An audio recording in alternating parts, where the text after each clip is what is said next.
I'm speaking to you on the last day after you've already had a lot of knowledge and wisdom shared by a lot of people. So, I'm going to be talking about some really abstract concepts. I don't have too many slides. So, we are going to be spending a lot of time on each slide. I'm open to this being interactive, constructively interactive, and I would request for your patience because this is abstract. It may start off with some very elementary things, but hopefully you will find it interesting as it evolves. I'm actually making two different presentations within the time given to me. Each presentation has about 5-6 slides only. One presentation is a little about macro, and the other presentation is a little about investing, but very different from what you would otherwise expect. So bear with me.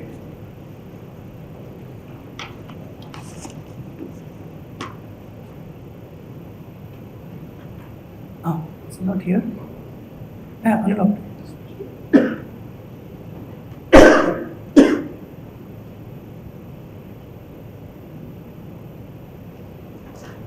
All right, we are here. So mental models is a much used and much abused term, and it's normally applied very differently. We are going to be applying mental models to economic, in economic context, okay? So before I start, I would like to ask a question. All other things remaining constant, which is ceteris paribus, if GDP growth rate were to go to 10%, what do you think happens to India's corporate profit growth, and what happens to the PE ratio of the markets?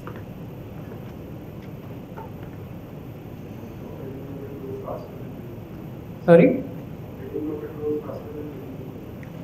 Fair enough. So it increases. So let's say from 6-7% right now, GDP growth goes to 10%. What happens? What happens to earnings growth? Okay. And what happens to PE ratios?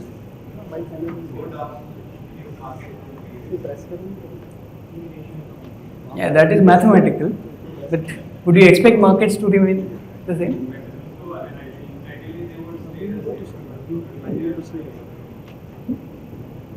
Okay. So as I said, all other things remaining constant. So we are going to be talking a little about this relationship.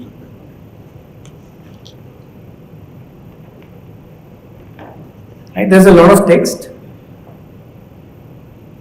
So I want to give you this. This is the first framework. Total stimulus is equal to fiscal stimulus plus monetary stimulus plus external stimulus plus policy stimulus plus system plus demographics.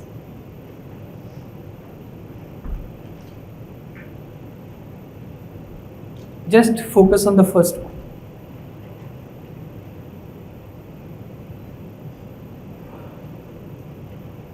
Which of these components you think are new in your mind when you think about stimulus impacting GDP growth?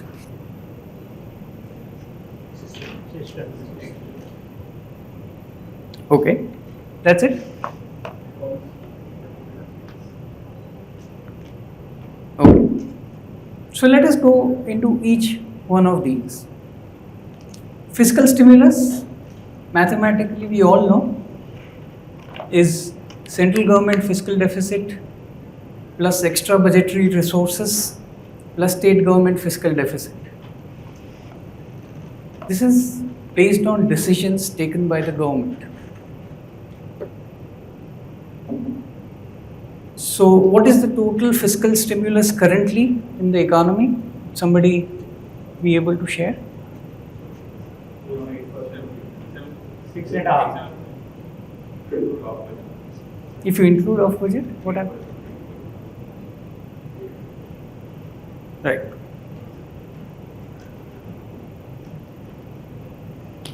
Now, we come to monetary stimulus. Monetary stimulus, which is controlled by RBI, starts with base money, which we call as M1, then broad money, which is M3. M1 and M3 have a relationship together, and that is the credit multiplier. And then M3 and the nominal GDP have a relationship, which is velocity of money in the economy. So GDP divided by M3 is velocity of money. M3 divided by M1 is credit multiplier. So what is India's broad money growth presently? M3?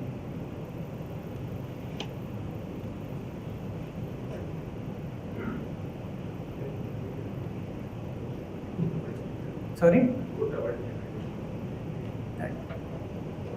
It's in the vicinity of 11-12%, right now. On a 5-year rolling basis, this M3 growth today is the same as what we had in the mid-60s. In the mid-60s, we were growing at the Hindu rate of growth, 3.2%. Real GDP. But inflation was higher.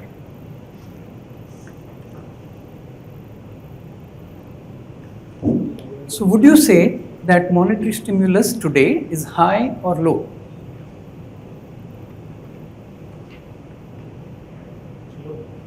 Sorry? It's low?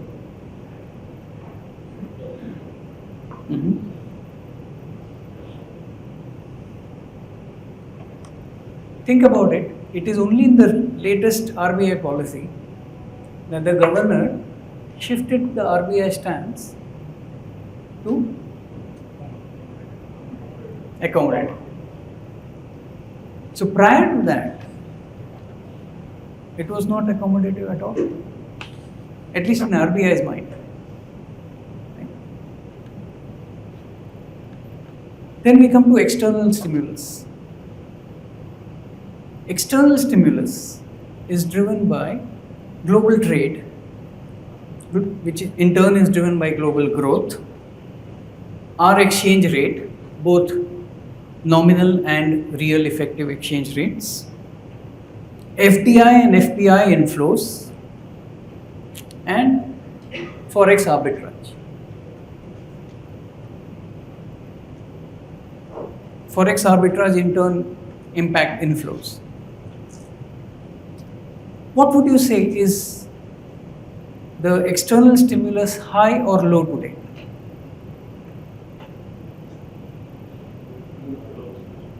Why? Sorry? High. Why?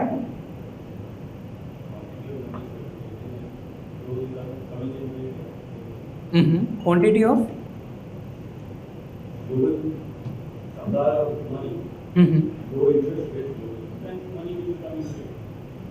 Right. We are overweighting basket.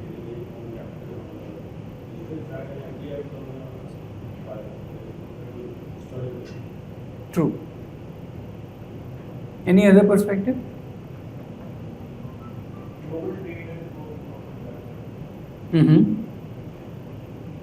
And? Okay.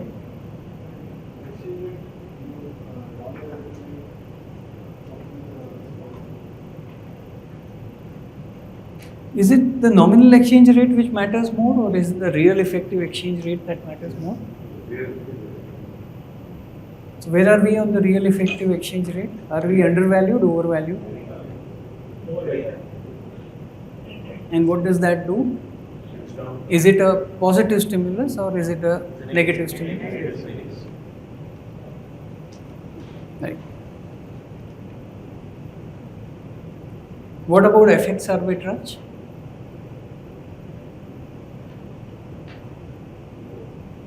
That also weakens the rupee little extra more than what it should be. It weakens the rupee.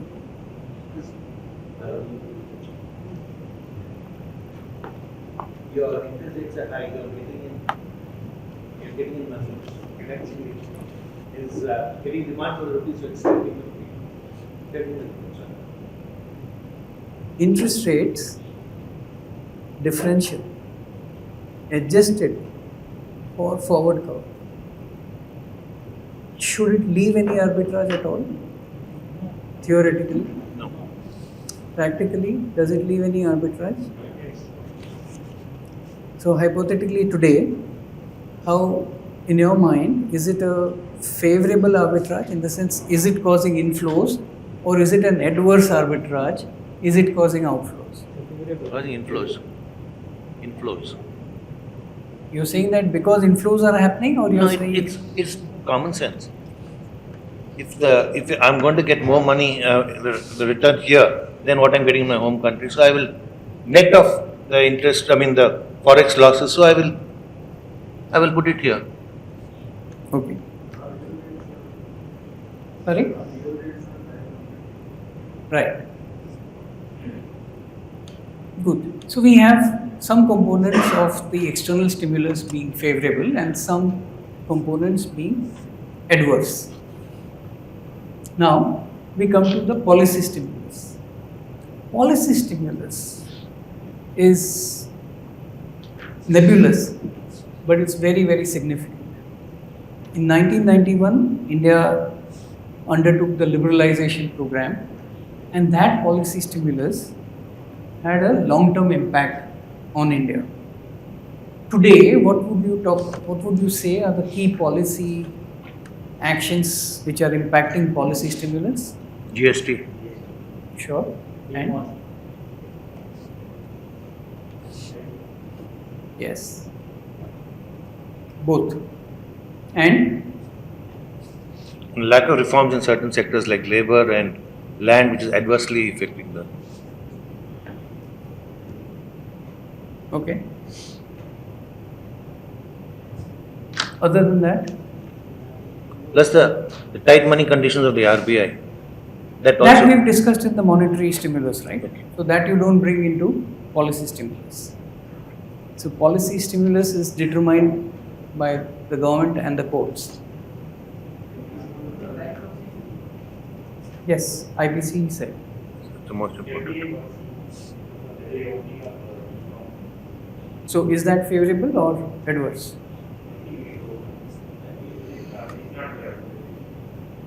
Okay. Certain policies specific to a sector, maybe things in real estate like the RERA and so on. Is good for whom?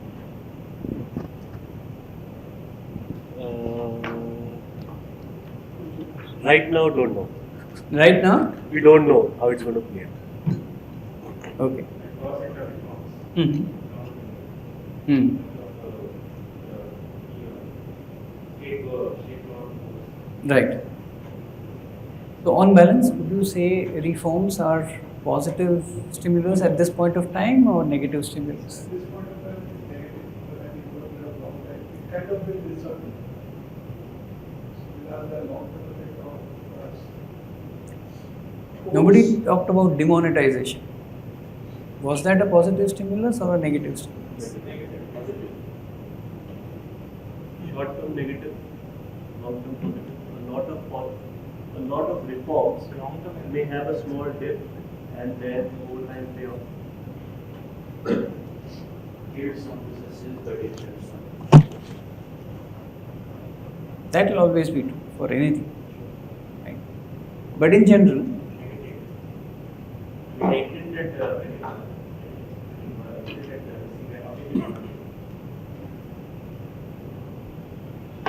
it's not about the objectives alone. keeping the objectives aside, the outcomes is what we are here to assess and evaluate. And in the outcomes, what happened in demonetization was something that we'll cover in the second part of my presentation as well. But while you had a negative stimulus for the economy, you had a positive stimulus for liquidity in the economy. Okay? So you had a simultaneous negative and positive impact. The negative impact on the economy due to demonetization impacted different kinds of companies and different sectors. The positive stimulus impacted different sectors and different kinds of companies. So, what about simplification and liberalization? Are you seeing more regulatory interventions, less regulatory interventions?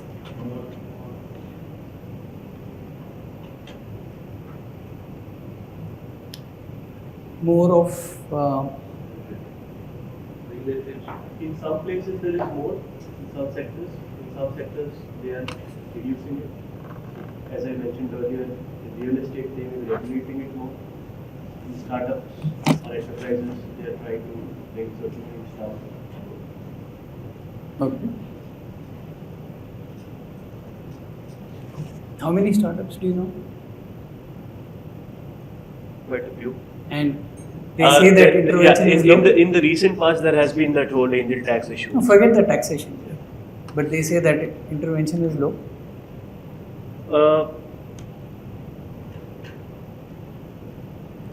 Actually, I'll take that. No. Okay. What about the legal framework? How does that impact policy? Any thoughts? Depends on how the judgments are done. Of course. So, some examples? They are All adverse because they're taking away jobs. taking away Jobs. jobs. Like, give us an example. That is what you sorted out. You had that the coal thing, the re-auction, the telecom thing, that was negative. And the over-reliance on PILs, frivolous PILs, and having far-reaching, overreaching judgments which are crazy. And courts deciding on what can be imported, what can't be imported. They're intruding on the domain of the executive. Okay. What about approvals? Are approvals part of the policy framework? Are approvals faster to get, slower to get? Faster.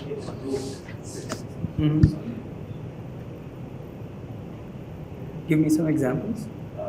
Infra, for example.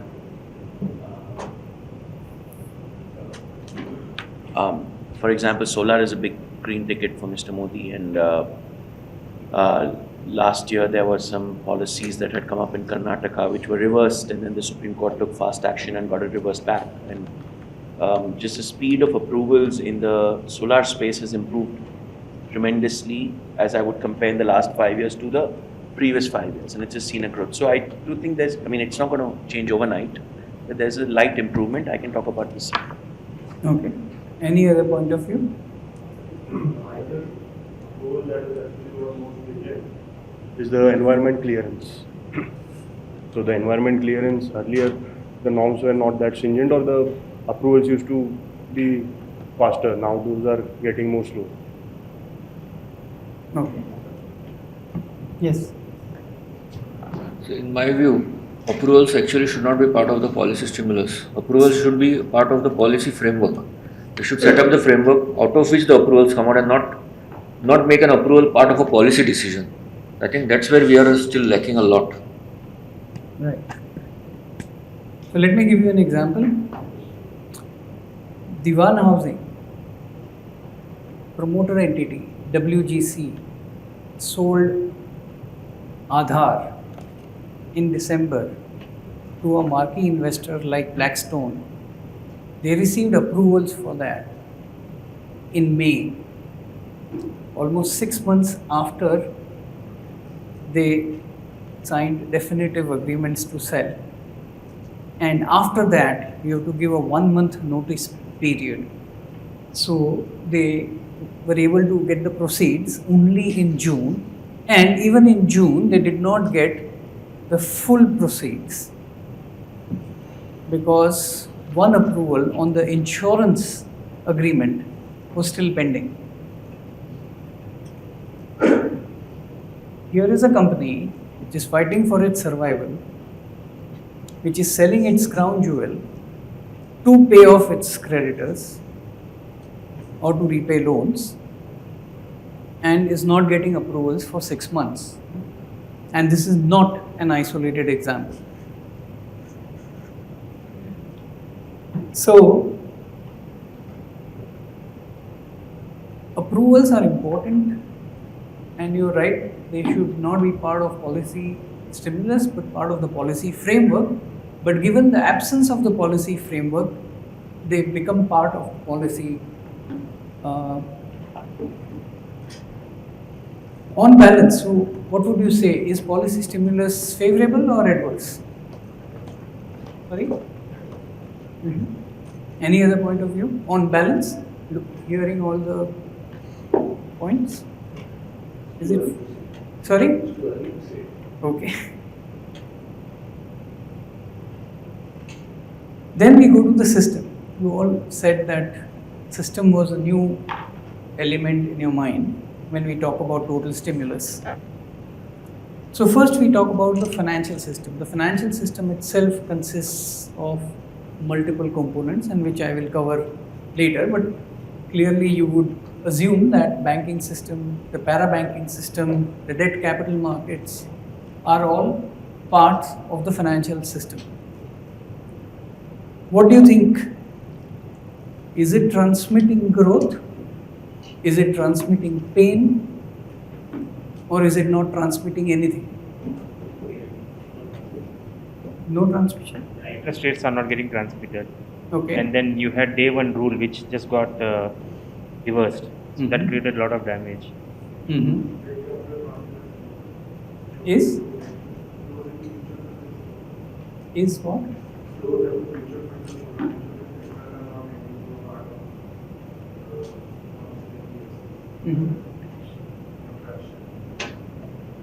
Okay. And the banking system? How freely is it lending?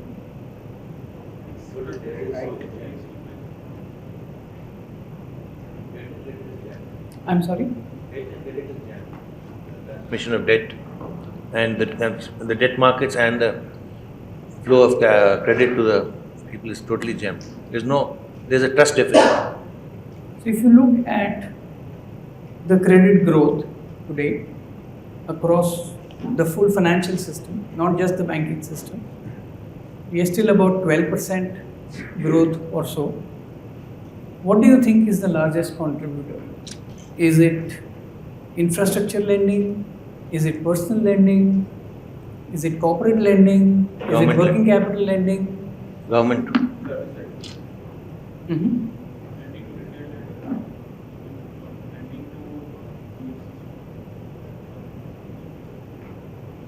Okay. Government is overcrowding everyone else. Why do you say so? The amount of government borrowings, both state and the center, is just hardly leaving anything left for everyone else. So that is creating a lot of excess demand, and that is keeping rates up, and the whole thing is. Can you quantify that? See now,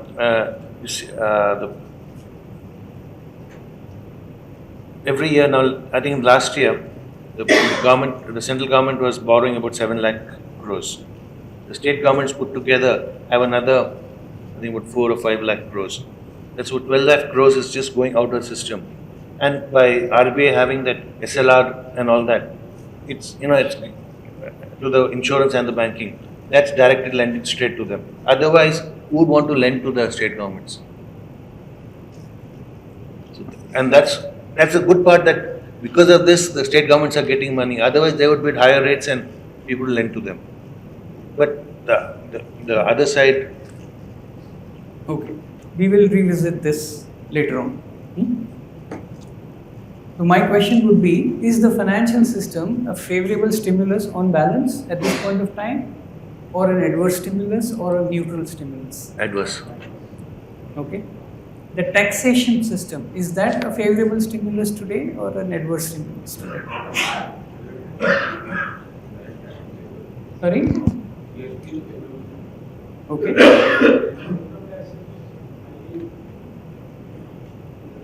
Mm-hmm.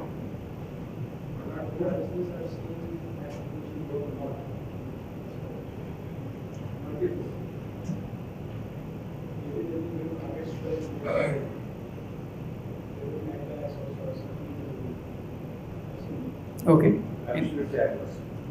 Mm-hmm. In general, I When you say adverse, for direct tax or for indirect? Both. The GST is also, the rates are very high. There has been no reforms in the direct taxes. Mm-hmm. So, and when you are going to be competing with other countries who have much lower tax rates, you are tying the Indian companies' hands. Okay. Sorry, somebody there? in general, the corporate tax rates in India are supposed to be very, very high. So it is adverse. When there's a GST reform, compared to other emerging markets, GST rates are also set to be high.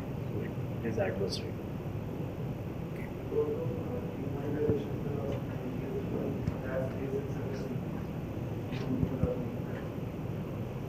Mm-hmm. To the extent of incremental working capital requirement post GST implementation on account of the claims that are still pending, that would have a slight negative impact on the overall. Okay. Any thoughts about dividend distribution tax and its implications? Leave that aside. What does it do to the economy? Any thoughts? Reduce pay. Okay. So we'll revisit that as well. Animal spirits. Currently, favorable stimulus, adverse stimulus, or neutral stimulus? Sorry? Very adverse. Okay. On its own should be very positive. Sorry? Animal spirit on its own should be a positive.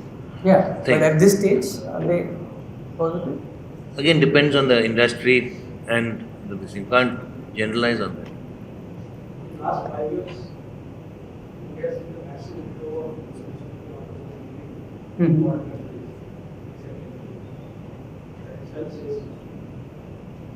Okay. What about private sector capex cycle?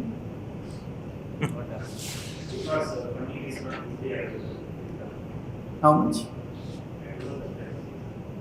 Capacity utilization is low, so capex cycle cannot take off.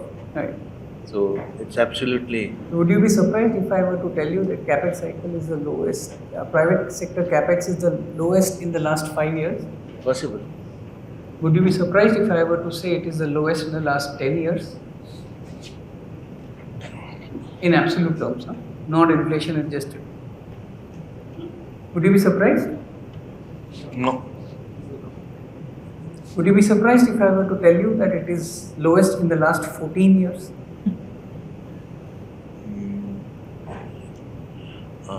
I would be surprised.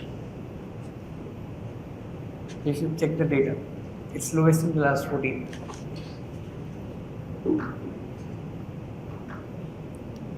Okay.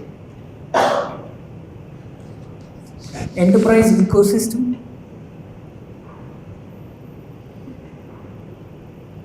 What would you say? How is that today?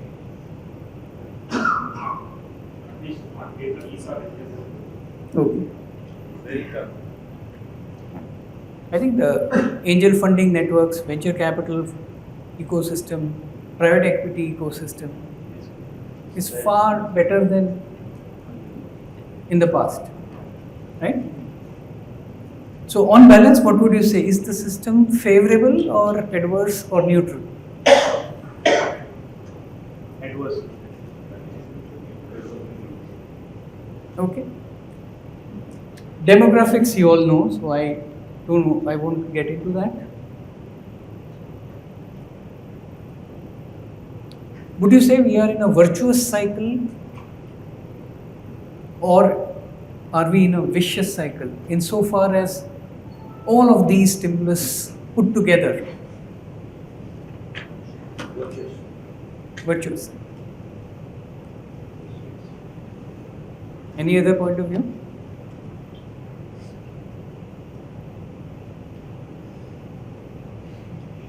How is it that if most of the individual stimulus components that we were discussing, since a lot of you thought that they were adverse, how is it that we are in a virtuous cycle? A lot of these things are basically building a foundation of a way of cleaning up the system. So it's not vicious to do that. And now take the RERA. We may have short-term pain, but it will give us a long-term growth and other things. So each of these things, GST, demonetization, any of these things are going to be the stimuli for growth looking forward. Okay. Good. So that's your expectation. Hence, what would you say would be the impact if we are in a virtuous cycle? What would be the impact on the GDP growth rate? Positive. What would you say is your 5-year forecast for GDP growth rate? Real or Real. we should be closer to about 9%, 8.5%, 9%. Amen to that. Right? Amen to that. Okay. So the idea was to give you a mental model of how to think about different stimulus components and how they work together to impact your expectations of economic growth.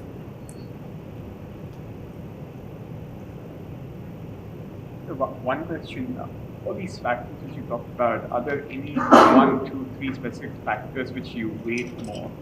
Could it be FPI inflows when you think about it, or is there any something? At different points of time, different factors will weigh more. So for example, if our banking system was in the pink of health, then the NBFC and debt capital market crisis may not have been that bad. But because your banking system itself is handicapped by lack of capital, any impact on NBFCs and debt capital markets is significantly more adverse. So I don't know how this changes. No problem. So we all know GDP is equal to consumption plus investment plus government expenditure plus exports minus imports. Right? Okay. Now if we look at each of these components, consumption is a function of, any thoughts?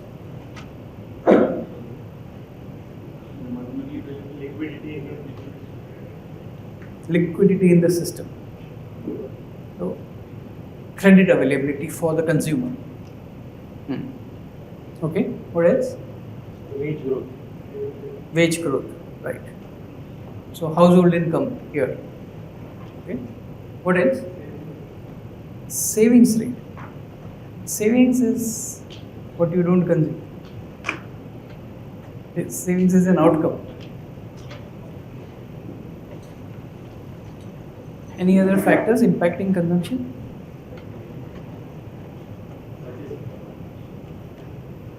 Right, that is household income.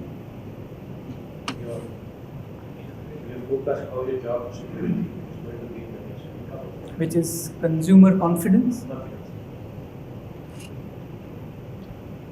What about social security? How does that impact consumption?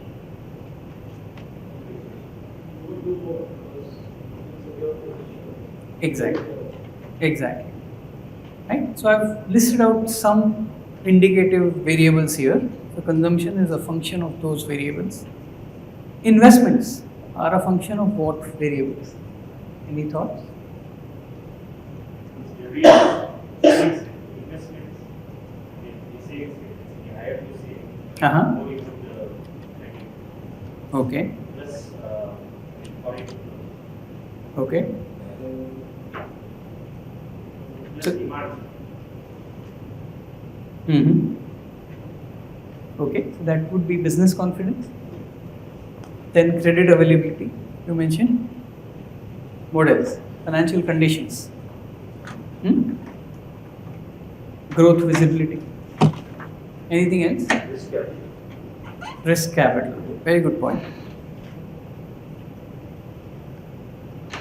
But even if you have risk capital, will you deploy it if you don't have business confidence?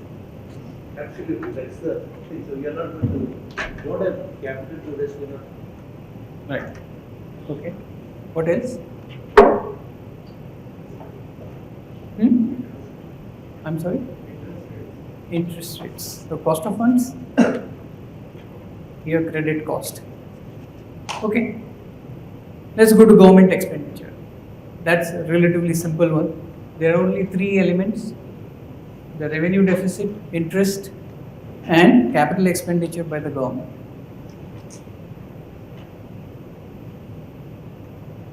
As of today, which is the fastest growing element of these three?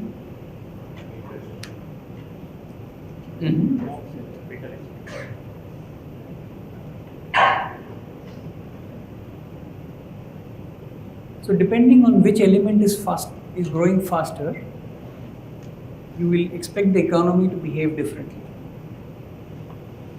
Right? Now, exports and imports, we've talked about other things, some of the factors earlier, but I would like to add the supply chains, infrastructure, and competitiveness as other variables which impact exports and imports. So what do you think about India's competitiveness? Is it improving or worsening?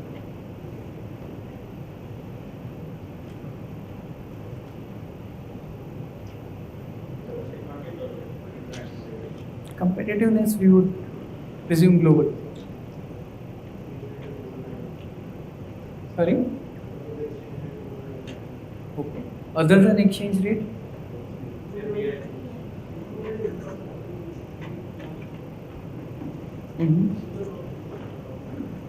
So why is it not leading to that?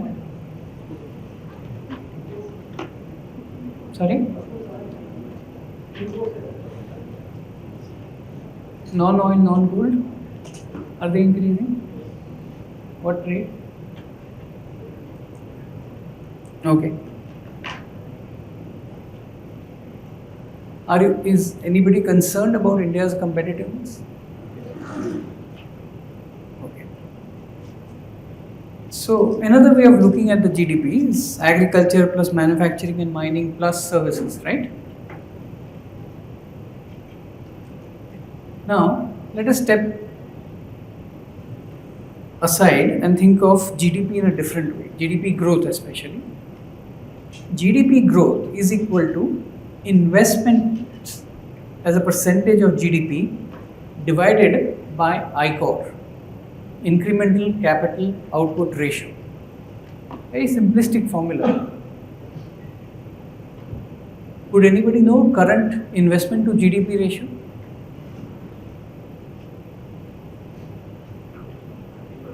Sorry? It's 28%. 28.5%. And current savings rate? 26.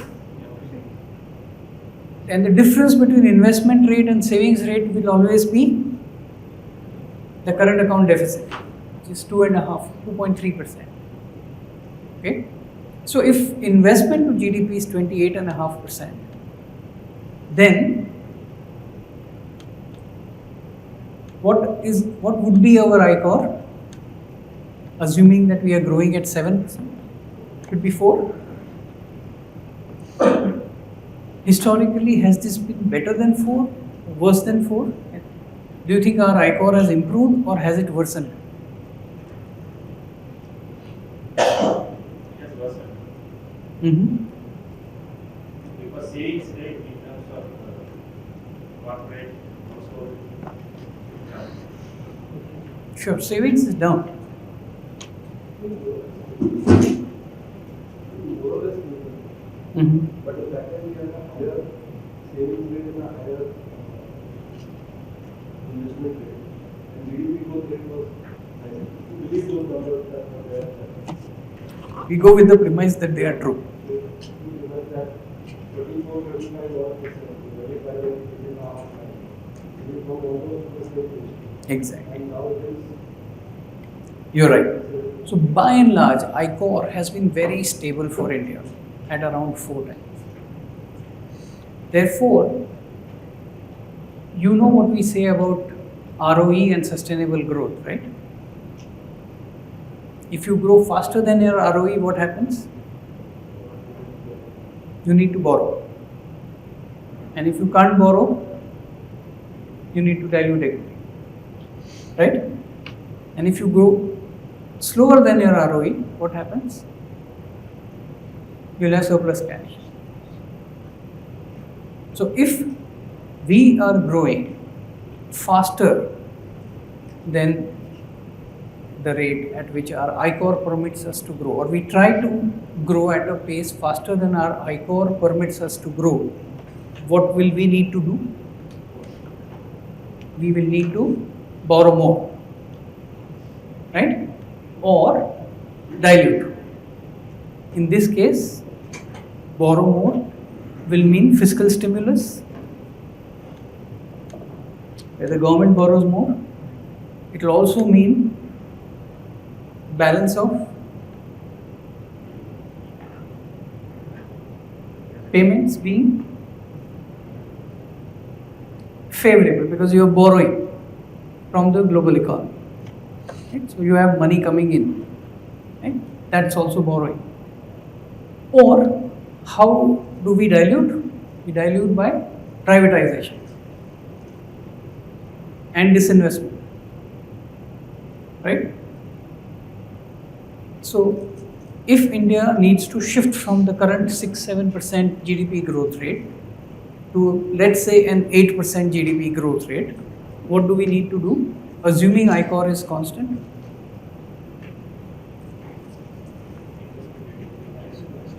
investment rate should be higher. But if investment rate is higher without corresponding improvement in the savings rate, what will happen?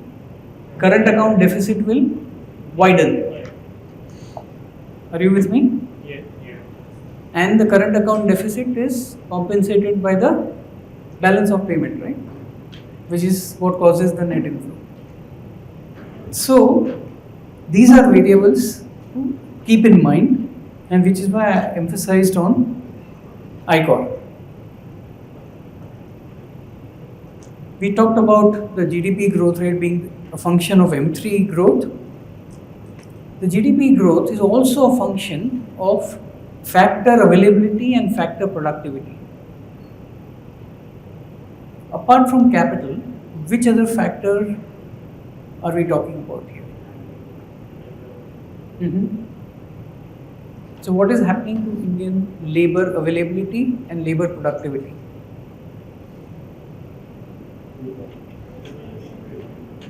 Sorry? Ample labor available. And productive?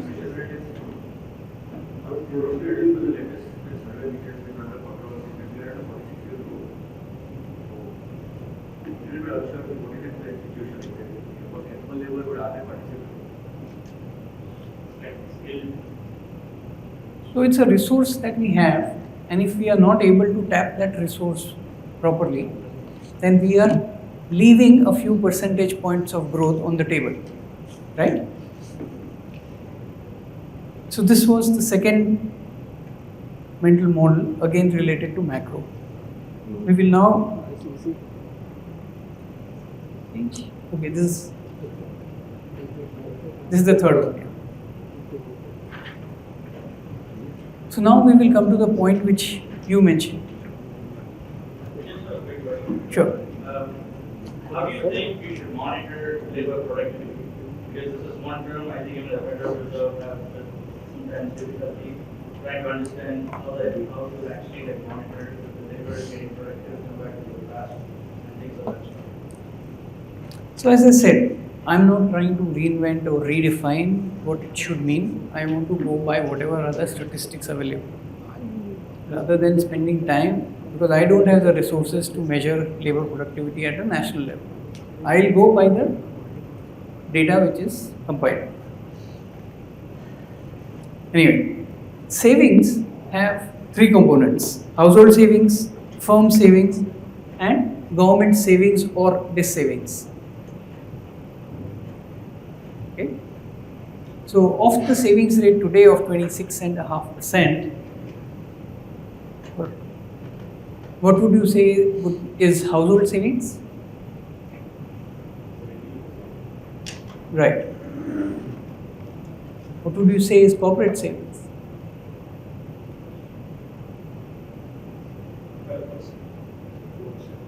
Sorry? 4%. Yeah, it's closer to 12-13%. And the differential, negative 3%, is government does savings.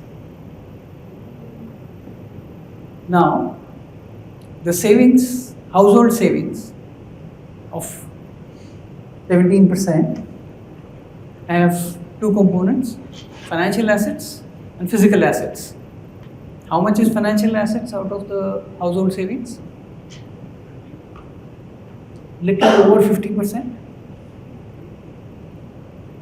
So about 8.5%. Right? How much is central government deficit plus state government deficit plus extra budgetary resources? You mentioned 8 point something. By and large, almost all of the household financial savings are being taken away by the government, which leaves us with the corporate savings. And what is happening to corporate savings? How can the corporate savings be productive for the economy? Sorry? If you are doing fresh capex, right? But fresh private sector capex is at a 14-year low. So, which other way can it become productive? If it was allowed to flow into the hands of the households, but because of the dividend tax, it is not allowed to, or it is restricted to flowing into the hands of the households. So it's not getting converted into consumption, and it's not getting converted into capital expenditure. And that is bringing down overall productivity of capital in the economy. Yes.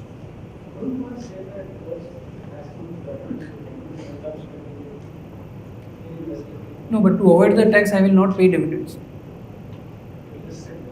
It's trapped. The cash is trapped. Right? Yes, please.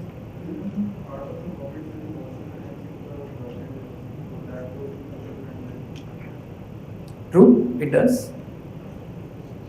It does. It could be.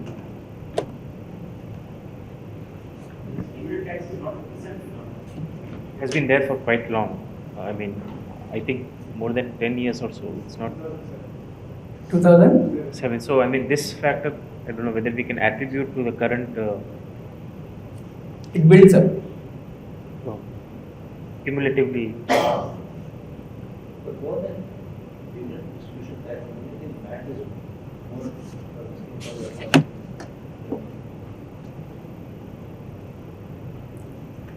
In what way? I think everyone, even the companies, is Losing money, and which is on, or even companies which have got a lot of investment cycle going on. So it's a disincentive for investment. No, they do. If a company is losing money, it doesn't have to pay MAT.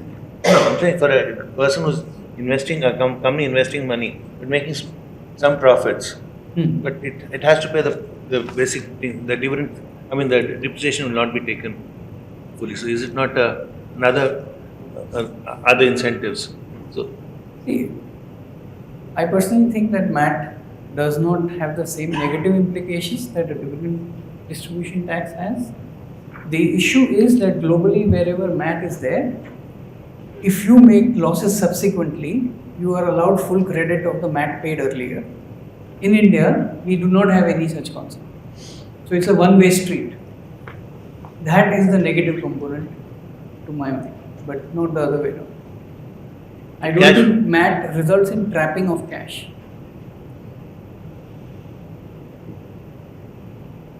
It may Yeah. result in higher effective tax rate, but it does not result in trapping of cash.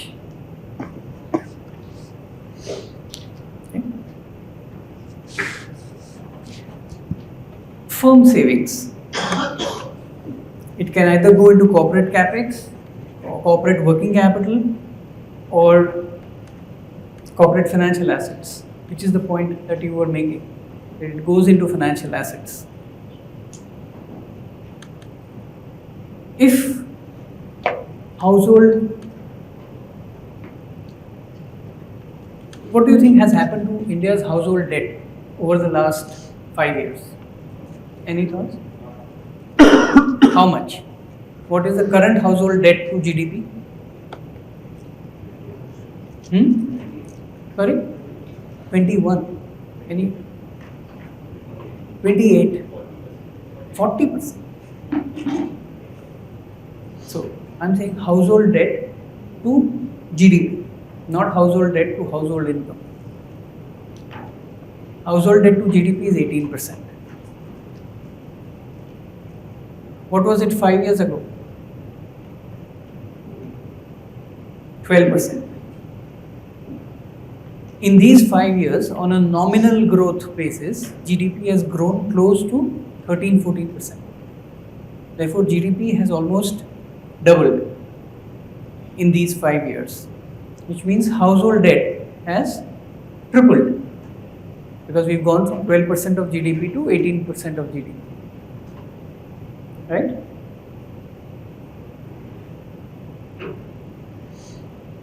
How will that impact consumption?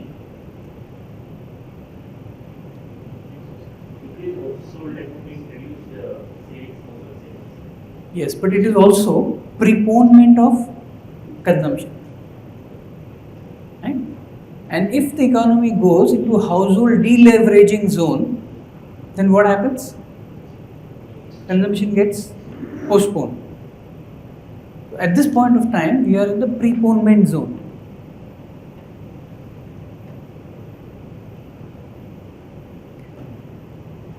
If aggregate growth slows down, will necessities be impacted?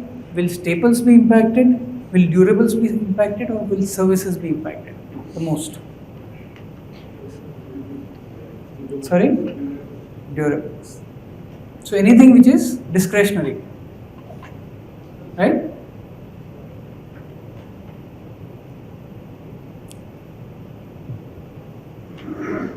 So if we say that financial assets is equal to government borrowings plus firm borrowings plus equity in the economy, would that be a fair thing to say?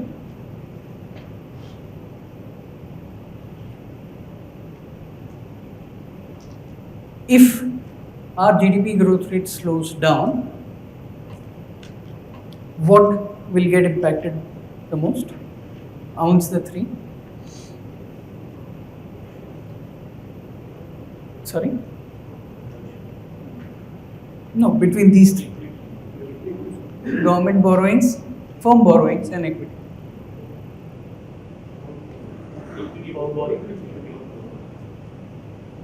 Okay.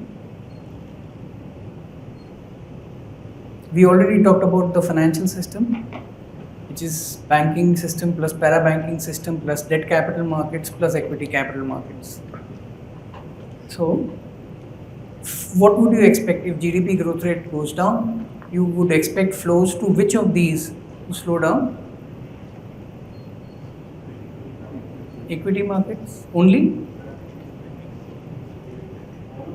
given what is happening? Navneet will be able to tell you that debt flows into mutual funds have been negative by more than 1 lakh crores now since September.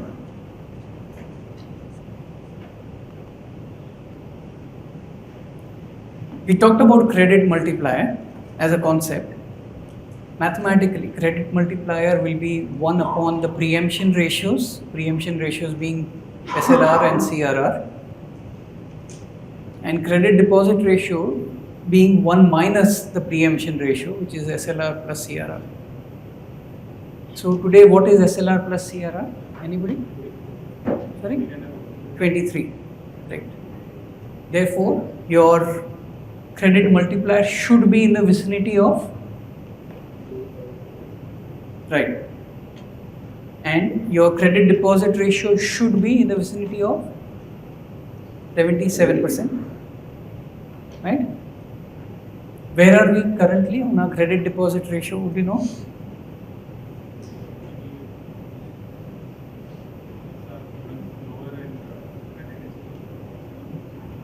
That will impact the incremental credit deposit ratio.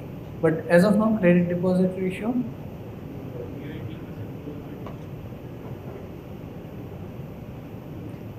so is there much headroom for credit growth without deposit growth?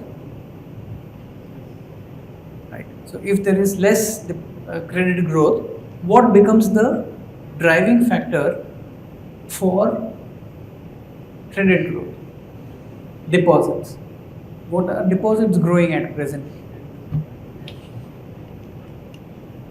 Do you expect it to grow faster or slower?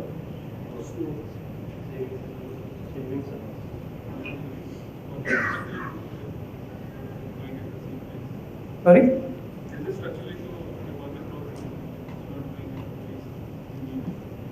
If the nominal GDP growth rate is 10.5%, would you expect deposits to grow at more than that, equal to that, or less than that?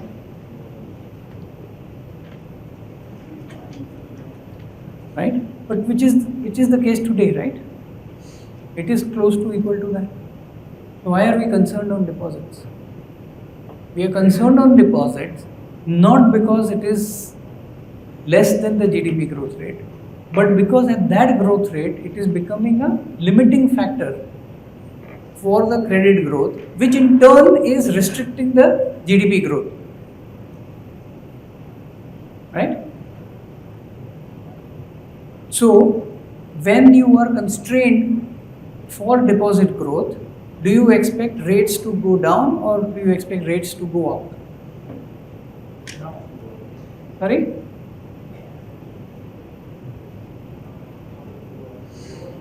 You will expect rates to remain high. But we are actually seeing the rates coming down. Is that correct? So therefore, would you expect deposit growth to pick up? No. If you don't expect deposit growth to pick up, would you expect credit growth to pick up? No. And if you don't expect credit growth to pick up, would you expect GDP growth to pick up?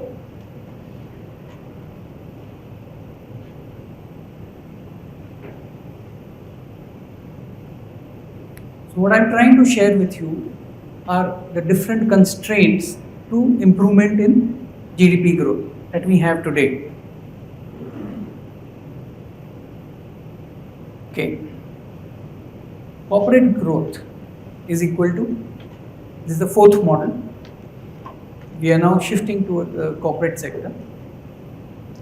Real GDP growth plus GDP deflator, which together give you nominal growth, plus GDP displacement. What is GDP displacement here? Perfect. You will see parts of the economy moving from non-corporate to corporate. That is the GDP displacement. So corporate profit growth, therefore, is a function of the nominal GDP growth, the displacement, the pricing power, and other factors like the leverage ratio, interest rates, and taxation rates. But this is a very mathematical framework. To look at a non-mathematical framework, corporate profit quality is equal to business profits plus accounting standards plus governance plus minority protection. So tell me, are you seeing better accounting standards?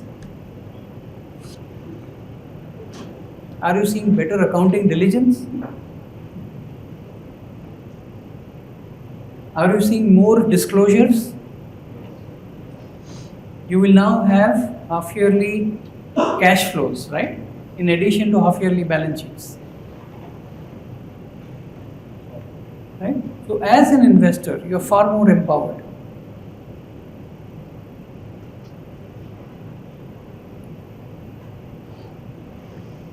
Now I want to share a very important framework here. Corporate profit leverage. Okay? In all our textbooks, we've learned total leverage is equal to operating leverage multiplied by financial leverage. I'm expanding that equation. I'm saying that corporate profit leverage is equal to economic leverage multiplied by competitive leverage multiplied by operating leverage multiplied by financial leverage. So these are the two new terms, economic leverage and competitive leverage. What does economic leverage mean?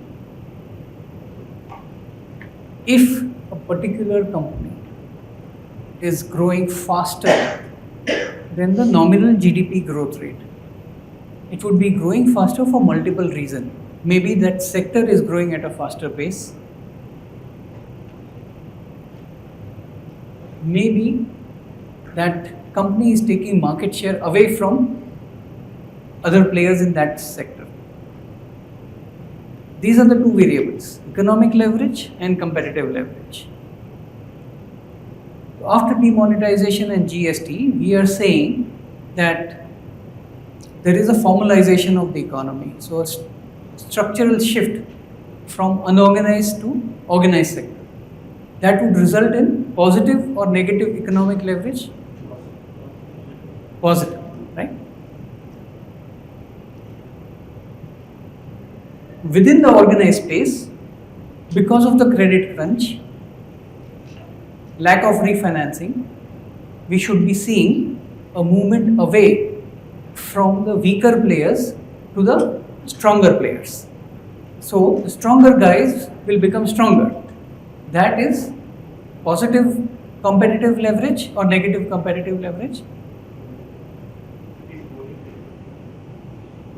Positive competitive. Right?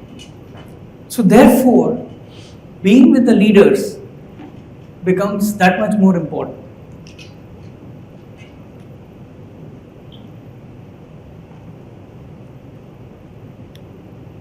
We always talk of sustainable profit growth as being a function of the ROE alone. But ROE itself is a function of the ROI. Are you with me? What is the relationship between ROI and ROE? Which other variable takes you from ROI to ROE? Yes. So ROI and ROE both are important, not just ROE. And second, both ROI and ROE are profit concepts, not cash flow concepts. And hence, look at operating cash flow and free cash flow as factors which determine sustainable profit growth.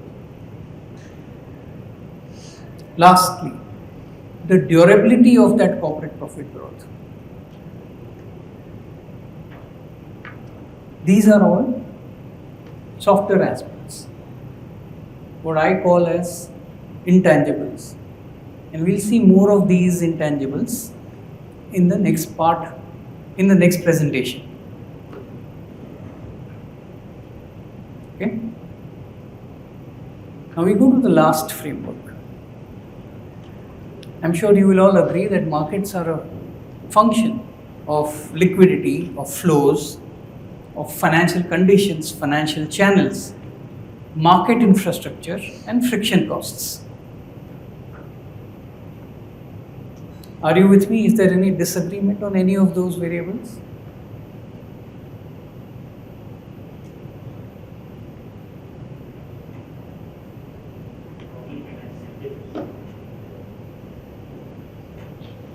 Not measurable. These are measurable. Okay. Something?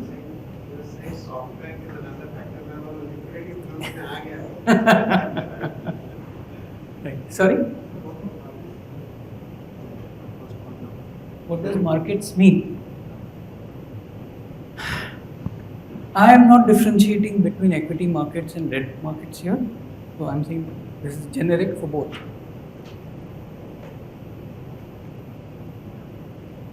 Now, equity valuations, clearly, assuming that you are a DCF believer, will be a function of terminal value, interest rates, and risk premium.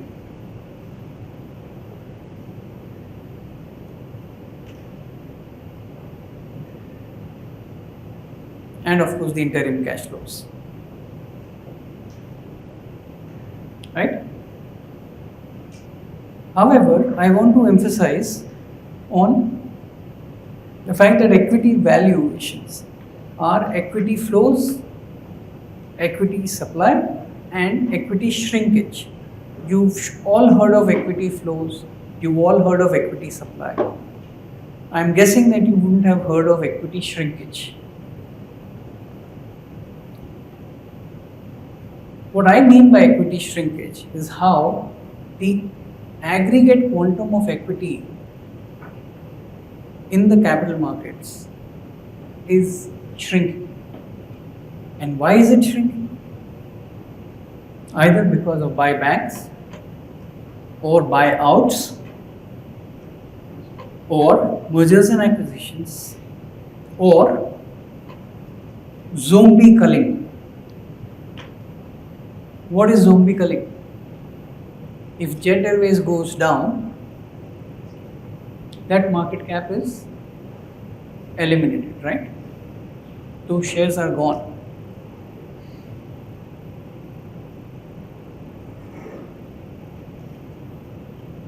So the definition of zombies are companies, this is a global definition, are companies with EBIT divided by interest being less than 1. What do you think? How many companies, what percentage of companies would be zombies in US where interest rates are so low? Any guess?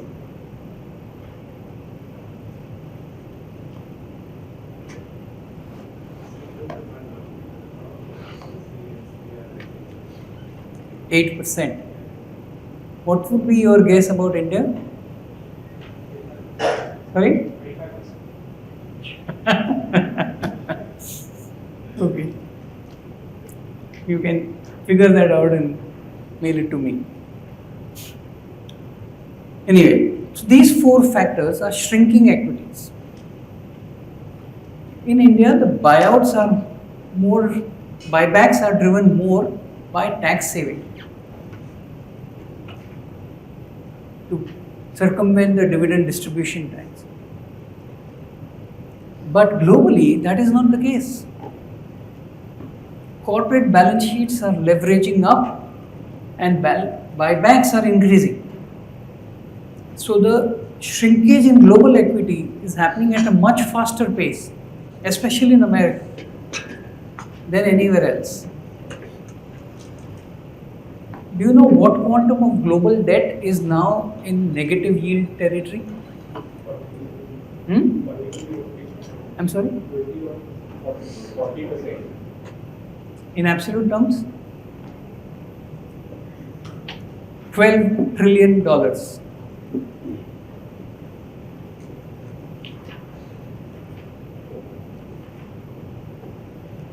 Hence, this shrinkage is impacting valuations. And our traditional paradigms of valuations are being compromised. And this is happening not just in equity. We are seeing shrinkage on the debt side as well. In the Indian context, not in the global context.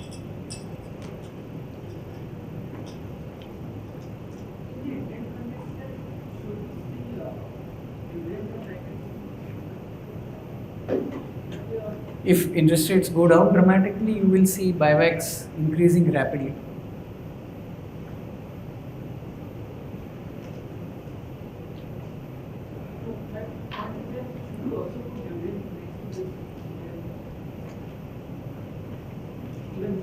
Dividends do not result in equity shrinkage. So, Sorry? isn't there an element of IPO which is actually increasing the equity base? There is, no doubt.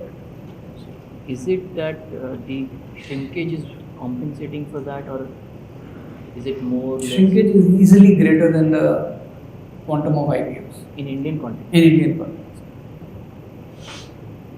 as well as in global context. What is that which is predominantly driving it? Because buybacks are not far. I mean, there are very few in India.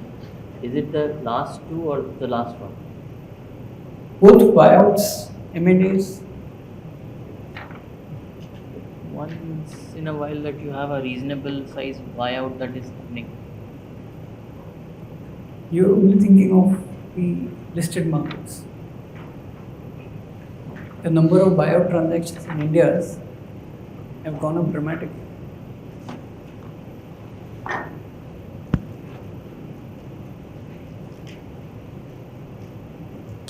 Okay, now coming to debt. While we were having breakfast, I had a few questions on the debt side. Debt pricing. The framework is, it's the yield plus the term premium plus the credit spreads. So between September and March, we saw a dramatic expansion of credit spreads. However, the credit spreads have now moderated. They're still high, but they have moderated. So we used to be between 3 and 4 sigma standard deviation. We are now between 1 and 1.5 sigma standard deviation.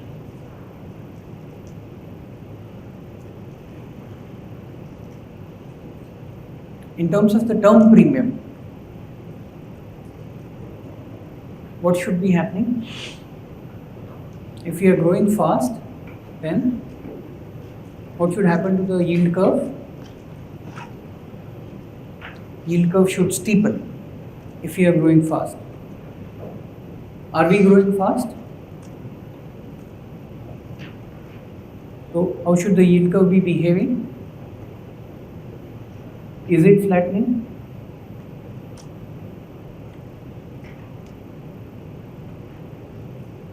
Navneet can tell you that it is steepening.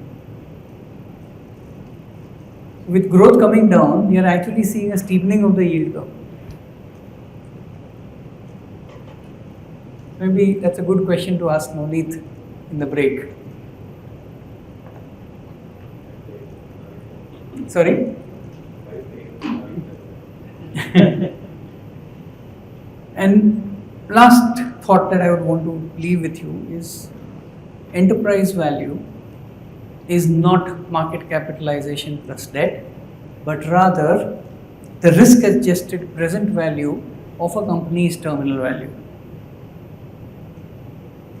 Okay, this is a very important way to think about value.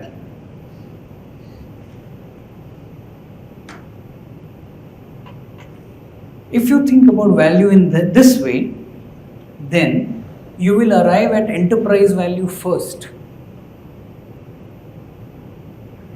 And from that, you deduct the outstanding debt component, which is the fixed component, and hence you have equity as the residual component of the present value risk adjusted of the terminal value.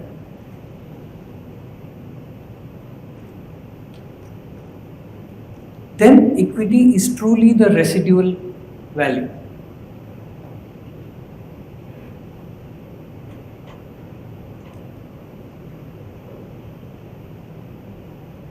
With that, I'll end the first section. Sure. Which part? The risk adjusted present value part or the subsequent part? So let's say that terminal value is 1000 crores and you've brought the risk adjusted present value to 200 crores. If debt is 40 crores, then the residual equity becomes 160. However, now let us say that there is a change in the terminal value from 200 crores to 300 crores. Sorry, from 1000 crores to let's say 1500 crores. And the present value risk adjusted of that terminal value, it goes up from 200 crores to 300 crores. But your debt remains fixed at 40. Hence, your equity value goes up from 160 to 260.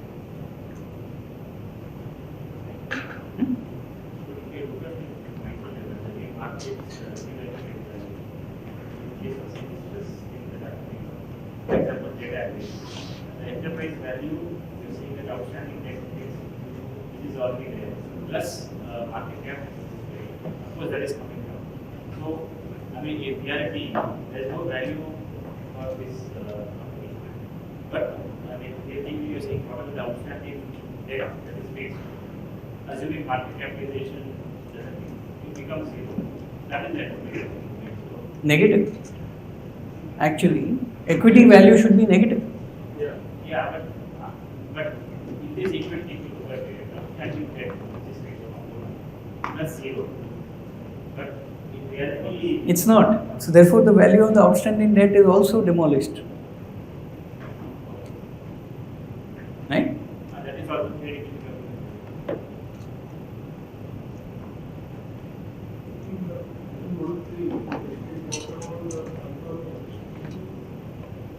Yeah, ICOR. Oh. So ICOR is a derived ratio. It is not something you measure, it is something that you derive. How do you derive it? The GDP growth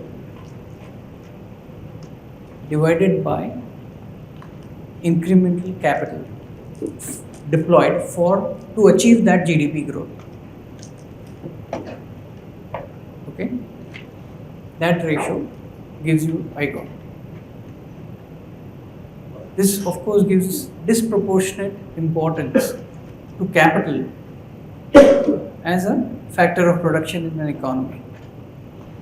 The premise here being that the value contributed by all other factors of production is relatively stable, and therefore what makes a difference to the GDP is capital. That's the premise.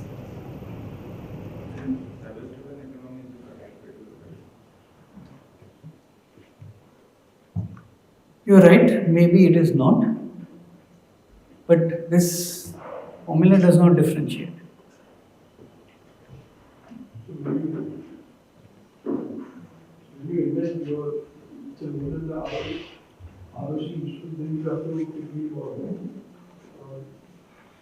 Here there is no ROC concept. This is at a economy level. Therefore, don't think of ROC, but it is similar to ROC.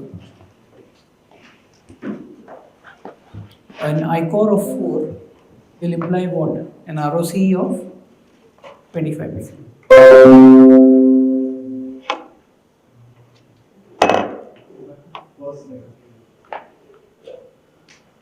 So, looking at the overall constituents of the entire model. So what is your take on the present state of the economy and medium-term way forward and the likely solutions? So it's kind of going rather than going into the micro. What do you see in your picture ahead, looking at the next 3-4 years? Fortunately, providing solutions is not my job. I can share with you what I think about the medium-term economic scenario. And I feel that we are going to be in a subdued economic growth zone for quite some time. 3 years, I think. 3 years. And some immediate, if you would have that power, or what would be your top 3 recommendations to the most immediate changes you? They don't need my recommendations. Trust me. No, I don't want to get into recommendations, but I'm happy to debate with you why I think the economic growth is going to be subdued. Sir, can I ask that question in a different way? Theoretically or academically, if the economy is in this situation, what does one do? What would be the 3 things we would do to bring it back? And I ask that from a different perspective also. If we see those 2, 3, 4 things happening, then we know, okay, it's going towards a positive. Right. So during our discussion today, you have figured out what are the constraints, what are the challenges. When you see those things changing, those variables changing, Sure. right? I mean, in this slide itself, you know that these are the finite methods of providing stimulus. Yes. It should be evident to you which stimulus is being provided or is not being provided from this framework itself.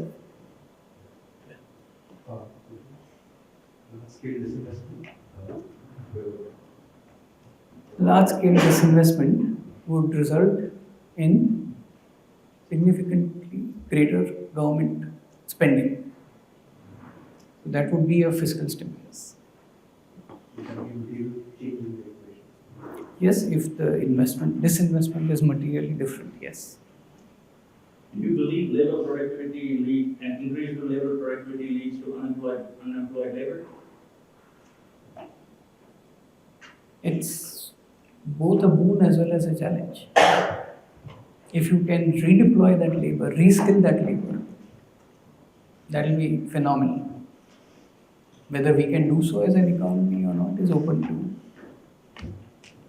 judgment in time.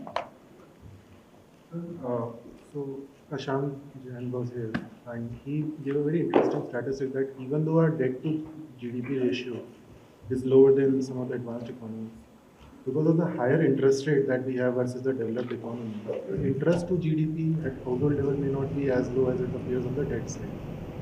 So does that mean that our debt to GDP ratio may peak out much before than where it peaked out for those, or is there any variable? I think it's a very valid perspective. I would agree with Prashant. The solution to that would be for India to work towards bringing down its interest rates. And the first step towards bringing down interest rates is to bring down inflation and inflation expectations, and which is what we have managed to do. We need to see that translate into lower interest rates.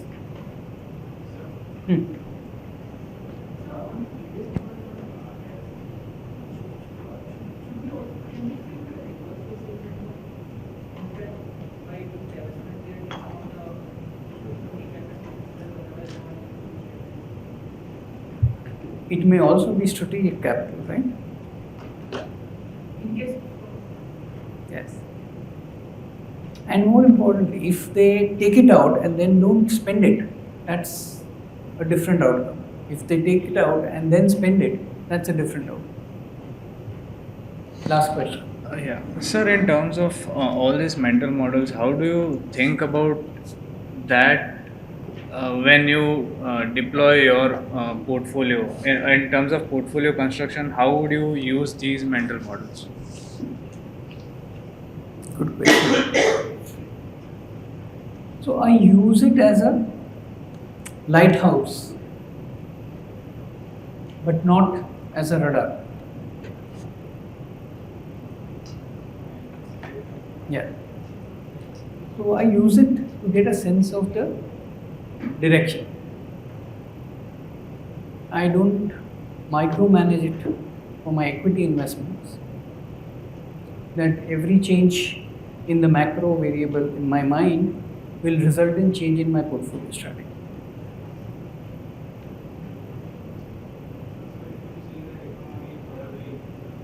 Economy might not be growing at a fast pace in next 3 years. So does that mean you will increase the component of cash in your portfolio?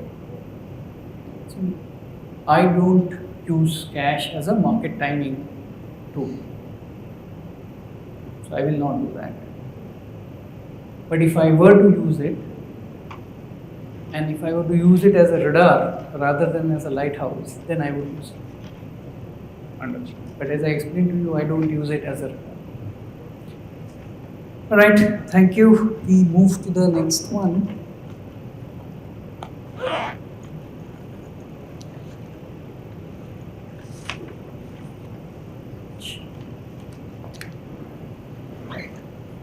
So this is significantly different from what we've been doing. Oh, sure.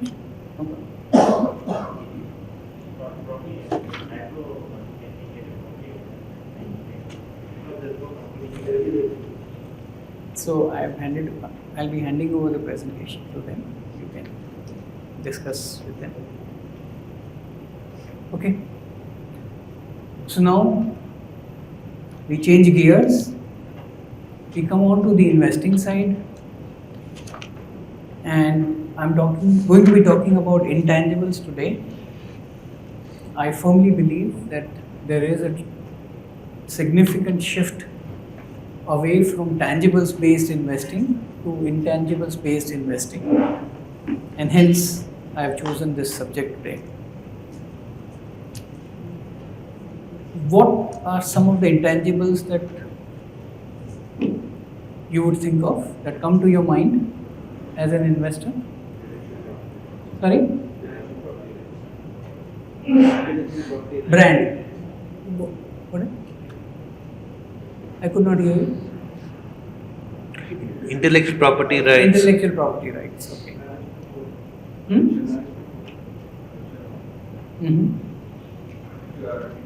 Sorry? Okay. What else? Moat. Management integrity. Okay. Good. So, I'm going to be talking about 3 intangibles. One of them is external to the company, and yet I believe that it is an intangible for the company. The other 2 are internal. The internal ones are culture and leadership. The external one is structural and secular change.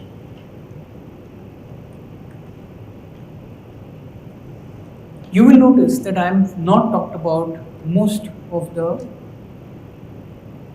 intangibles that you all mentioned. And why is that? Because I feel that even within intangibles, so while there was a value migration from tangibles to intangibles, within intangibles, there is a set of intangibles which I think are well understood, but they are an outcome and not the root cause. So some of what you guys mentioned, brands, distribution, scale, network, or R&D, are an outcome and not the root cause. So the root cause intangibles are what I call as core intangibles.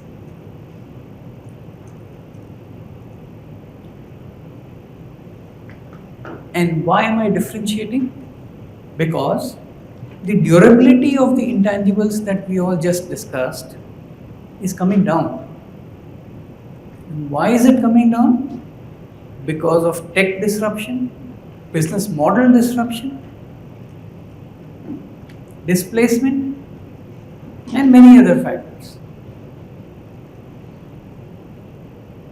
Right? As Varun would like to say, one factor would be SoftBank.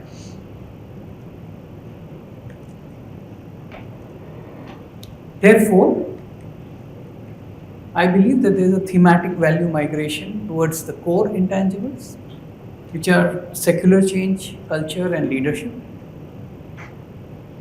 And these core intangibles elongate the durability and expand addressable opportunity size. We'll talk of three components here: TAM, total addressable market; CAP, competitive advantage period; and GAP, growth advantage period.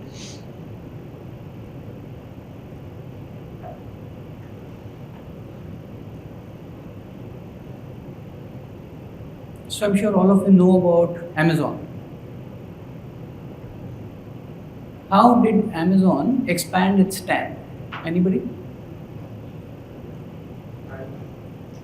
Sorry? I can't hear.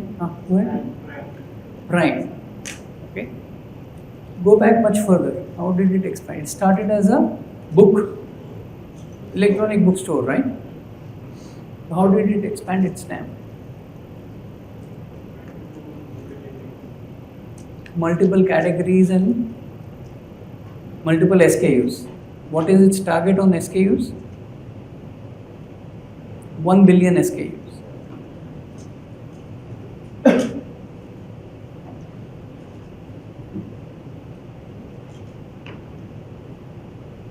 You should ask some of the Indian retailers how many SKUs they are handling.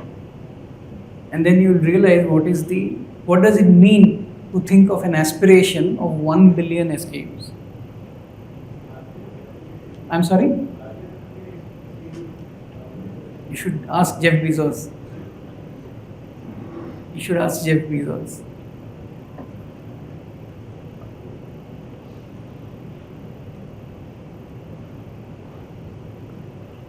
Yeah. In India, there's a company called Oyo. Have you heard of Oyo? Right? How is Oyo expanding its total addressable market? Sorry? Capital. Yeah, it is using capital. Sure. Geographical expansion.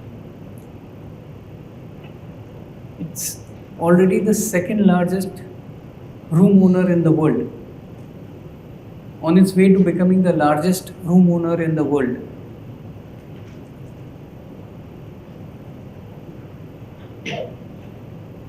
You all have heard of Page. How did Page expand its TAM? Sorry? I can't hear you. I can't hear you. Geographical. Geographical and? Adding SKUs. Yes. Categories and SKUs, right? Products. So that is one. CAP. Let's now talk about CAP. You all heard Rajiv Jain. How is he expanding his competitive advantage period? What do you, if you were to put a number to how many years would it take somebody else to replicate Bajaj Finance? What would it be? That is the competitive advantage period, right? 10 years. And how much capital would they need? How many companies can you name where you think the competitive advantage is 10 years?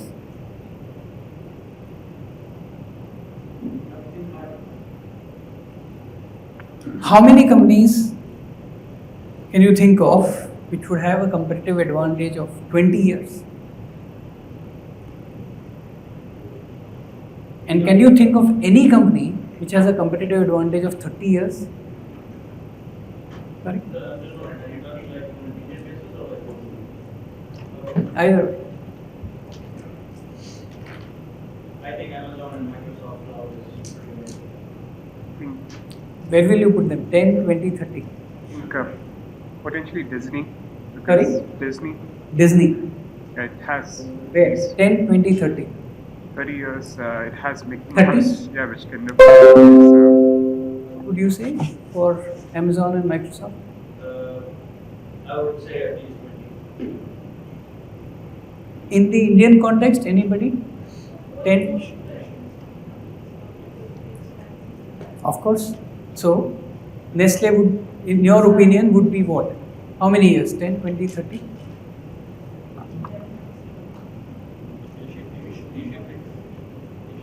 What? Share a number. 10, 20, 30. 10? Use the mics in front of you because nobody's hearing your question.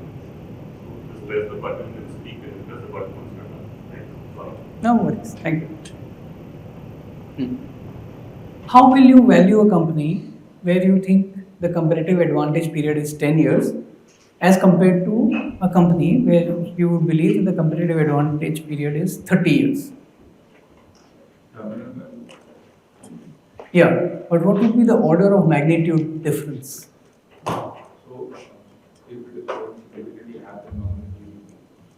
That's the competitive advantage period.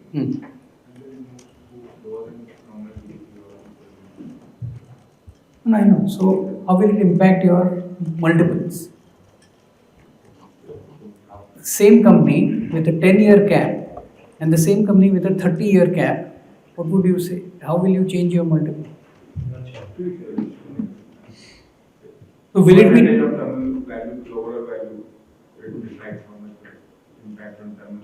Right.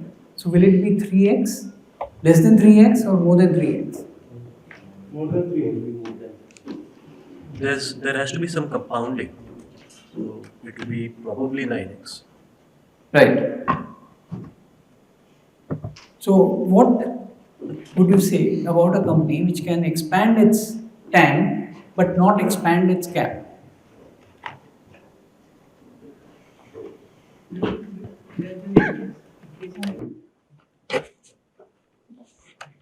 Using these three variables, we will see how the core intangibles. Gap is the growth advantage period.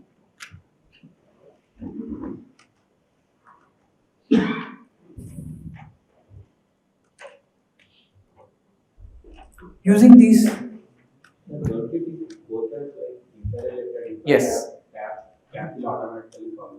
it should. It should. It's a necessary condition, not a sufficient condition. So, for gap, actually, you need an interplay of TAM and cap, both. Okay?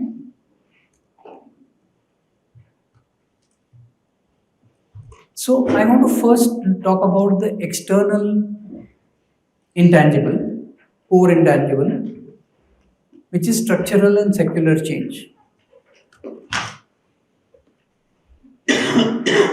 In the 1980s, I read a book called Megatrends. It was a husband and wife team, John Nesbitt and Patricia Nesbitt, who wrote that book. It had nothing to do about investing. It was only about their worldview. And it was amazing. They talked about how the erstwhile USSR will implode in the 80s. And the implosion happened in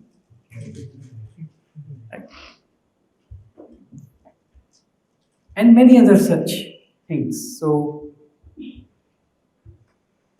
in the early 2000s, in the early 90s, I read a book called Being Digital. And it was amazing about how they thought of all that was going to unfold. And in the late 90s, I read a book.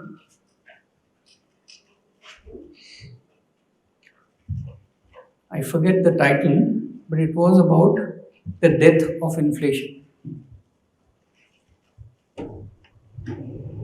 And I found that what these books left with me was so powerful and so intense. Maybe I was not able to take full advantage of that, but the importance of understanding megatrends was imprinted on my mind. So, megatrends are trends that last for decades and bring about substantial change. I want you to understand this change far better. Durgesh Bhai talked about my father as well. And my father always used to tell me, and Paresh here has also been party to that. He would talk about a growth phase. He was not defining it as megatrends. But in my mind, the way he talked about growth phase and the way I understand megatrends is not very different. So such change is parabolic. It needs an ecosystem and a catalyst and has a proximate tipping point. I would emphasize each word here.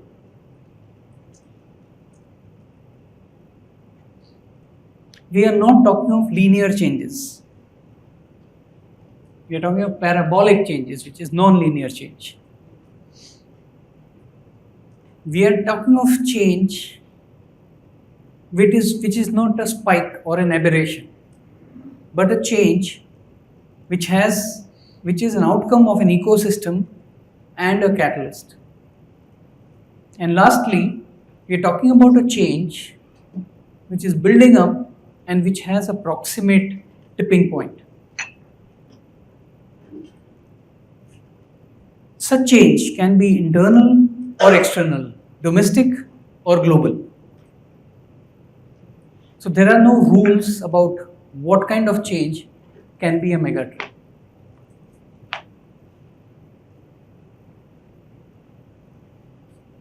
Such change disrupts business cycles, business models, and business variables.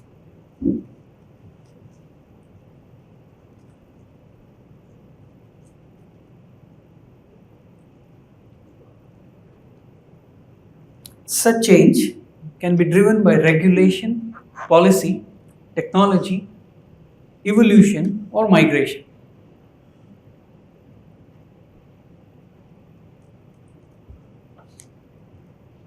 Such change redefines addressable opportunity, competitive intensity, and moats and management mindsets. So we've talked about quite a few dimensions of such change. But give me a few examples, Indian examples.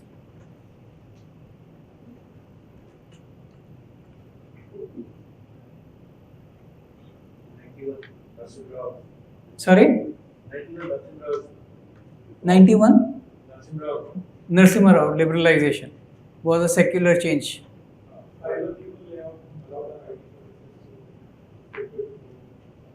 Right? Utilization of two-wheelers. Okay. Availability of credit to the individuals. Sorry, availability of credit to via NBFCs, banks, different institutes. Okay. Financial inclusion. Yeah. Correct. Financial deepening. Right. What else? India Stack. Right. So great, a lot of examples. Now tell me, how is your portfolio aligned to these mega trends that you all talked about?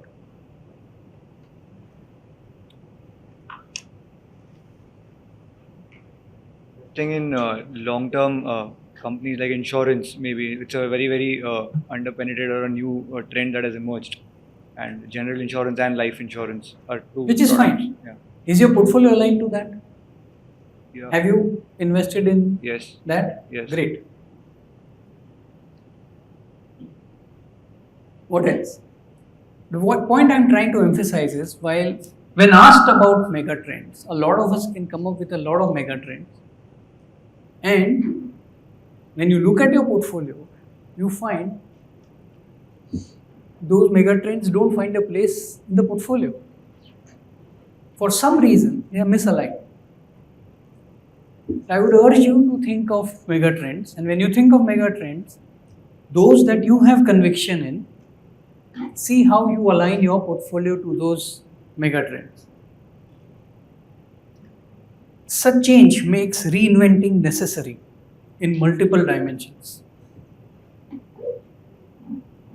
Such change is inevitable, irreversible, and irreplicable.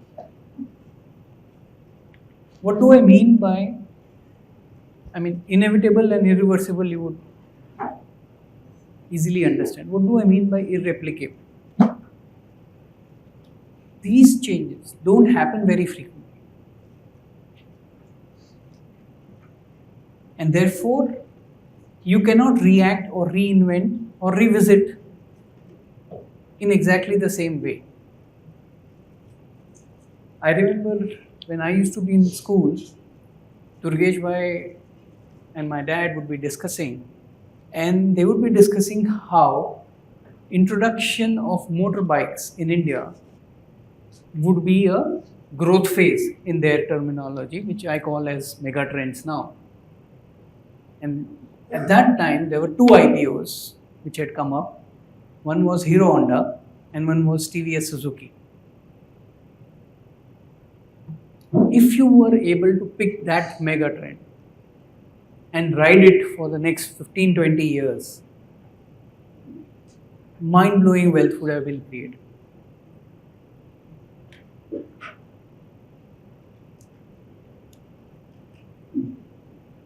Such change also restates leadership positions, leadership paradigms, and leadership attributes.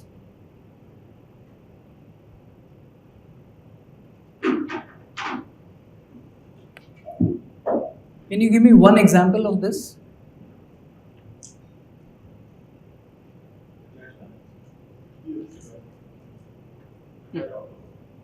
Mm-hmm. They lost leadership, right?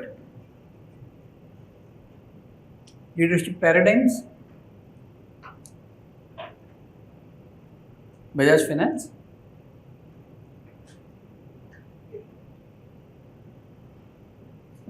Leadership attributes, where a management change has resulted in tremendous creation of value. Aisha.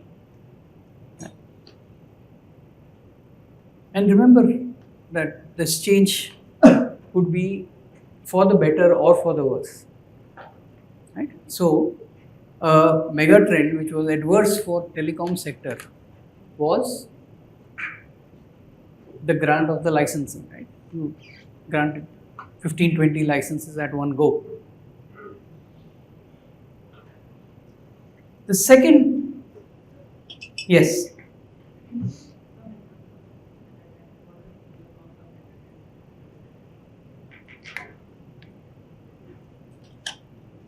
One megatrend that I can think of is, as we are approaching the $2,000 per capita, you will see a dramatic expansion in consumption and consumption patterns. Another megatrend would be financial deepening and financial inclusion. Correct? Yes, it could be.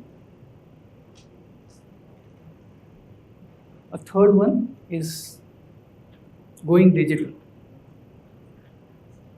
How multiple businesses are moving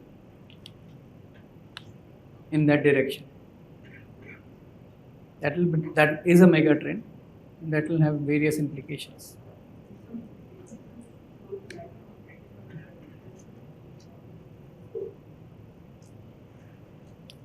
So, what would have happened to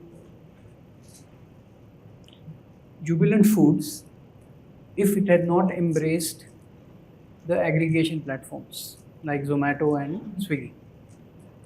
What would have happened? What part of its growth is driven by those? It's a definite mega trend there. The question is, how does it play out?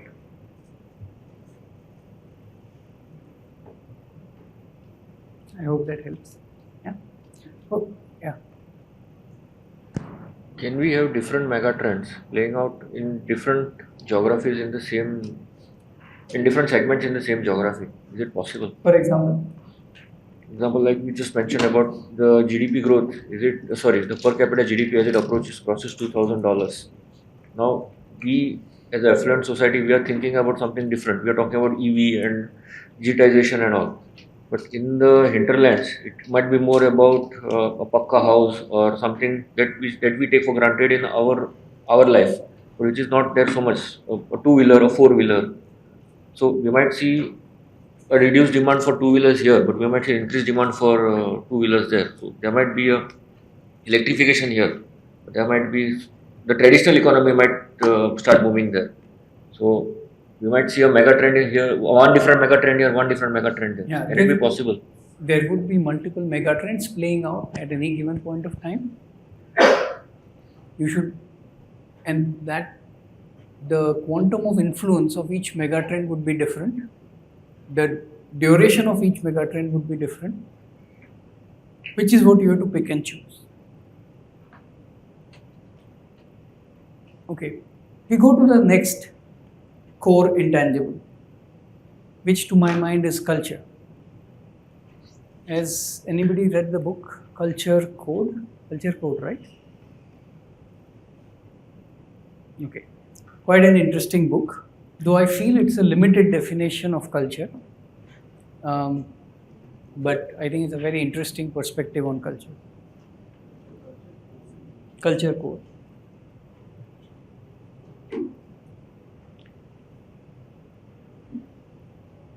So to my mind, culture is the foundation. Culture is not about one person, it's about an ecosystem.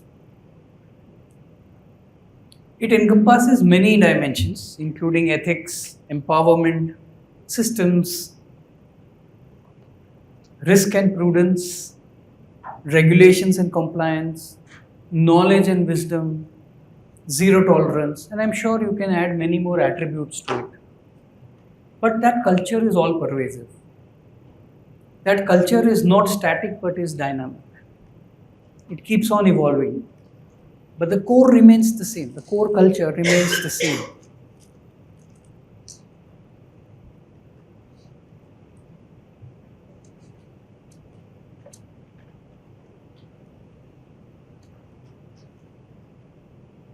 How many companies to your mind, come to your mind when you think of the word culture? Amongst 7,000 listed companies, what do you think? Less than 5%. Sorry? Maybe less than 5%. Mm-hmm. That itself will be a big number. 5% would be, I'll be very happy if it is 5%.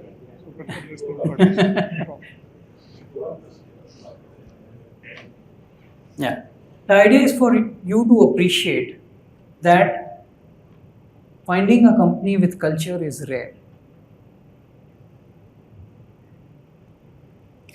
The culture has to permeate across all stakeholders.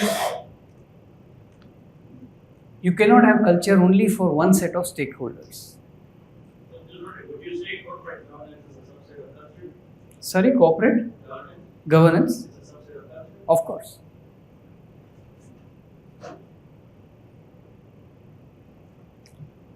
So culture has to permeate all stakeholders. How many stakeholders can you think of? Sorry? Shareholders?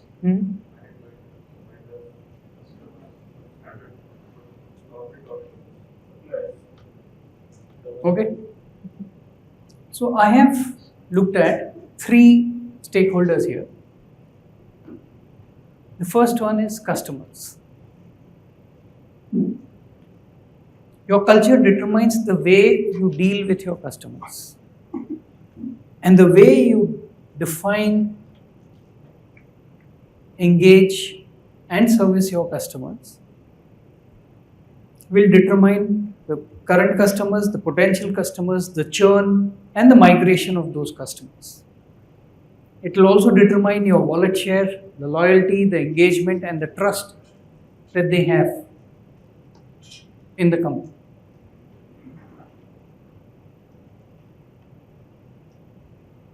Give me one example where this culture is very stark in the current environment. Amazon? Sorry? Amazon, they're always about customers. Sorry? Amazon? Amazon. It's all globally. Okay. India? Yeah, but see, HDFC Bank is not the only bank which is doing well. DMart, yes. I was thinking of Titan, not just because it's a company close to my heart, but because it's the only jeweler who's doing well.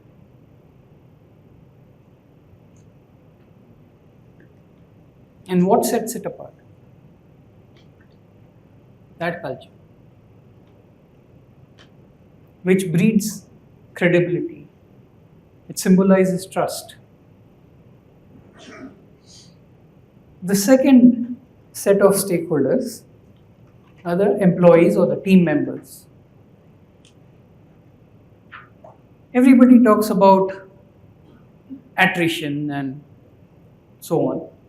But who talks about excellence, the commitment, the shared values, the alignment of team members?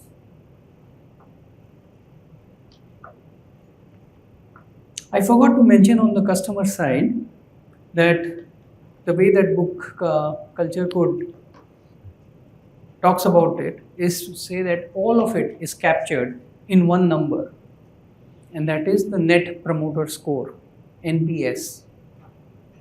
Right?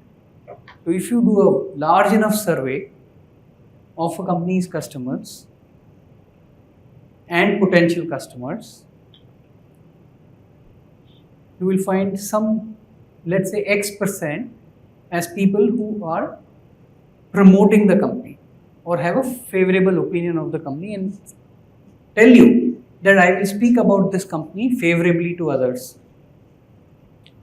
People who are neutral, let's say Y%, and people who have a negative perception and tell you that I will speak negatively about the company to others. Say Z%. So X% minus Z% is the Net Promoter Score.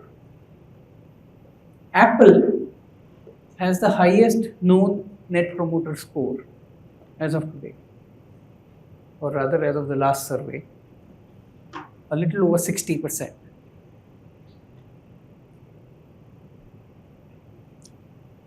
I found one company in India which talked about a Net Promoter Score of 62%. But I don't know how reliable that number was. Coming back,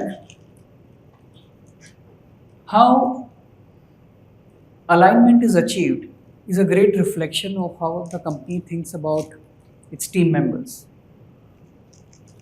What are the aspects that you are rewarding? What are the aspects that you are punishing? How do you set budgets? How do you set targets?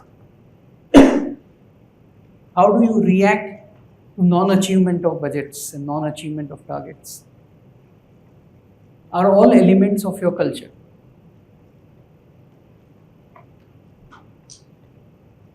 Is getting it done more important? Is excellence more important? Or chalta hai more important? it becomes visible. These are very, very subjective assessments, but nevertheless, they are discernible factors. The last one being shareholders. So you talked about corporate governance being a subset, right? Clearly, it's a subset. But how you respect capital, how you allocate capital, how you procure capital, how you share the rewards of capital, how you structure that capital, are all elements of the culture. While they are management decisions, but those management decisions are grounded in a decision-making framework which is based on that culture.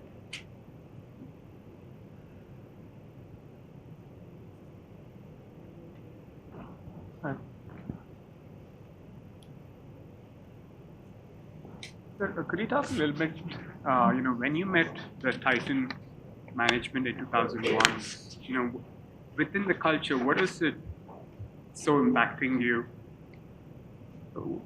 What made them different from other management, even with good culture? Yeah. So when I was visiting the factory, so the person who was taking me around, he mentioned that we have a very loyal workforce. And normally when you visit a company, most people keep saying good things about the company. So I decided that I'll ask somebody randomly on the shop floor about what he or she thought. When I asked that person about what he thought, he said, "This is my first job and I am fairly clear that this is going to be my last job." Okay. And what is your target for the current year? I thought I might get a little bit of inside information. He said, "My target is to earn 30 lakh rupees. I said, "Why 30 lakh rupees? He said, "Because the machine that I'm working on costs 1 crore rupees. Effectively, he was telling me that 30% return on capital employed is my target. I asked him about himself and he said he was a 10th standard pass machine operator. If there was a company where 10th standard pass machine operator could think in terms of a return on capital employed of 30%, and to me that was culture. Right? Then we come to the third core intangible, leadership.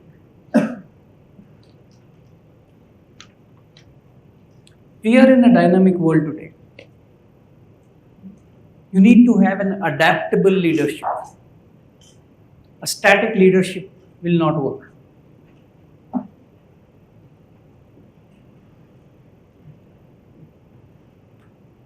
The 21st century is going to be about skills, and hence people management leadership is imperative.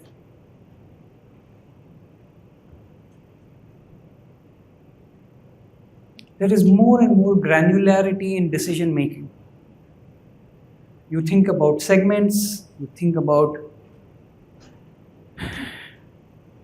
value migration, and so on. Hence, strategic leadership is important. You don't need just a person who will get it done. Though you do need a person who will get it done. Execution still remains critical. So, given that innovation, design, and customer insights are becoming more and more critical, you need thought leadership as well.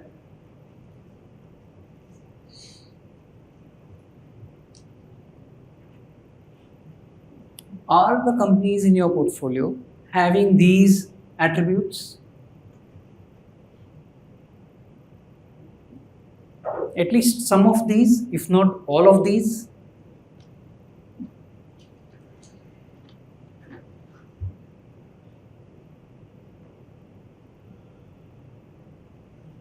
We all have seen that focus, execution, risk mitigation, and foresight are important. But do we apply those filters to the companies that we invest in, to the management of the companies that we invest in? How they think of differentiated offerings, competitive shifts, customer insights, team inspiration, culture building. These are all intangibles, difficult to capture on a spreadsheet, difficult to capture on a PowerPoint.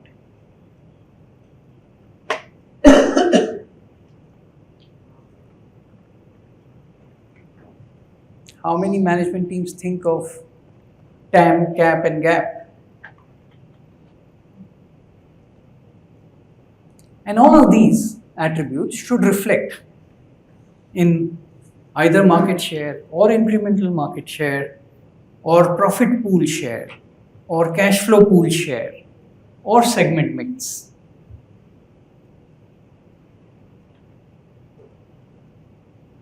Such leadership should demonstrate new products, new geographies, new segments, new channels, new customers.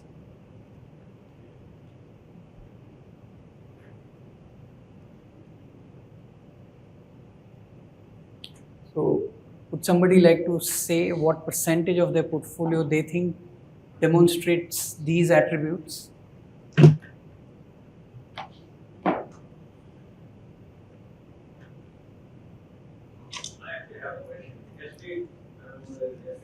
We had a session in which a speaker was talking about like how companies switches to business and then they have higher chances of falling out. So I'm wondering, like, from your view, if a company is trying to say expand its products or going to new geographies in an effort to expand their cash flow, the gap, how do you differentiate someone who's doing it right or wrong? True.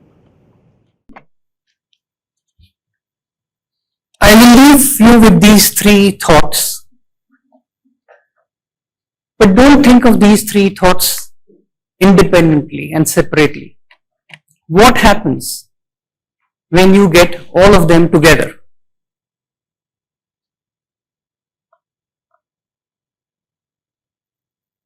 So, if you can get structural and secular change along with culture, along with leadership, and you don't make any compromises on these in your portfolio,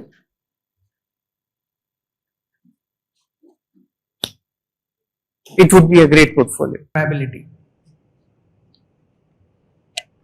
So if secular and structural change is A, culture is B, and leadership is C, then probability of A multiplied by probability of B multiplied by probability of C is the joint probability of you finding such companies. And when you apply that, your answer will be in decimals. It will not be a low percentage, it will be in decimals,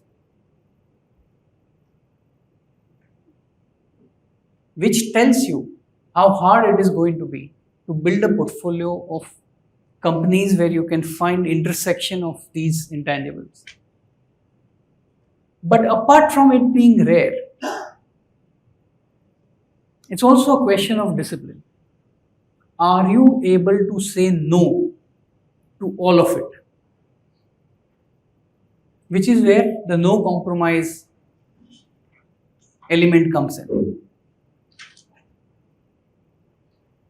And even after that, you have to have what I call as conviction-driven patience.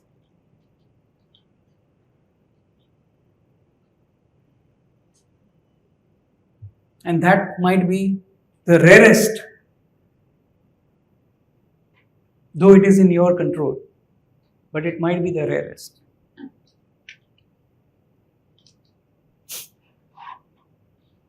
And all the time, keep focusing on change in terminal value rather than focusing on the change in the present value.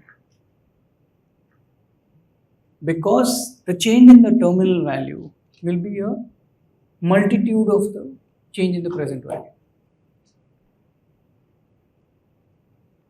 Hence I say, differentiate between momentum and magic. To me, this is magic. If you can get this intersection with the extremely low fractional joint probability and make no compromise in it and have conviction driven patience focused on terminal value. Yes. How do you evaluate terminal value and the change? As I said, it's not a mathematical formula. Think of the lighthouse and the radar. Get the direction right. Getting the degree right is not important.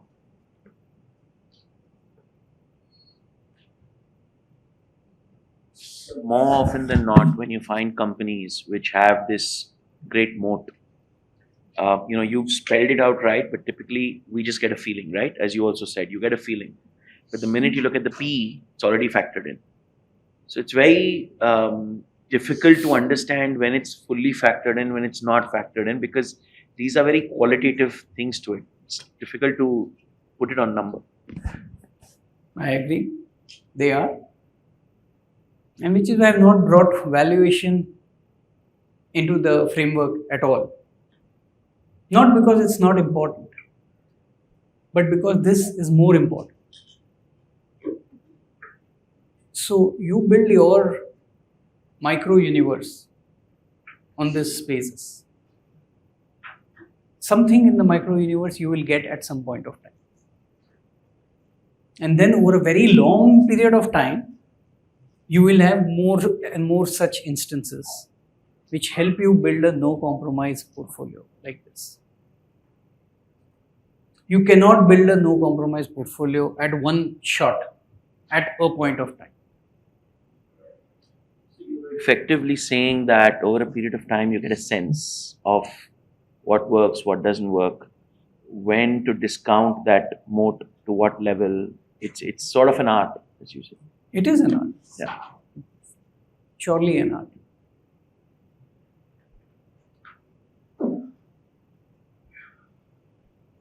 So, as I had sorry. So how have you evolved? You were saying that you were meeting the shop floor guy in Titan, and so now the information is much more transparent, much more available. So how has your own process involved? Are you still meeting the shop floor guys of future Titans, or you kind of get the gist of most of the companies by reading?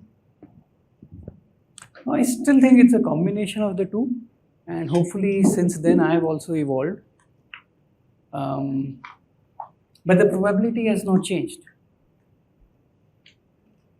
So the effort and the intensity continues. Right? Maybe your signposts, your lighthouses may have changed.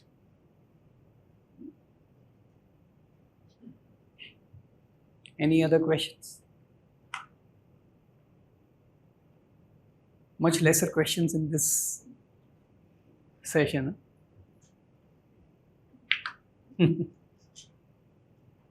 Okay, thank you very much, friends.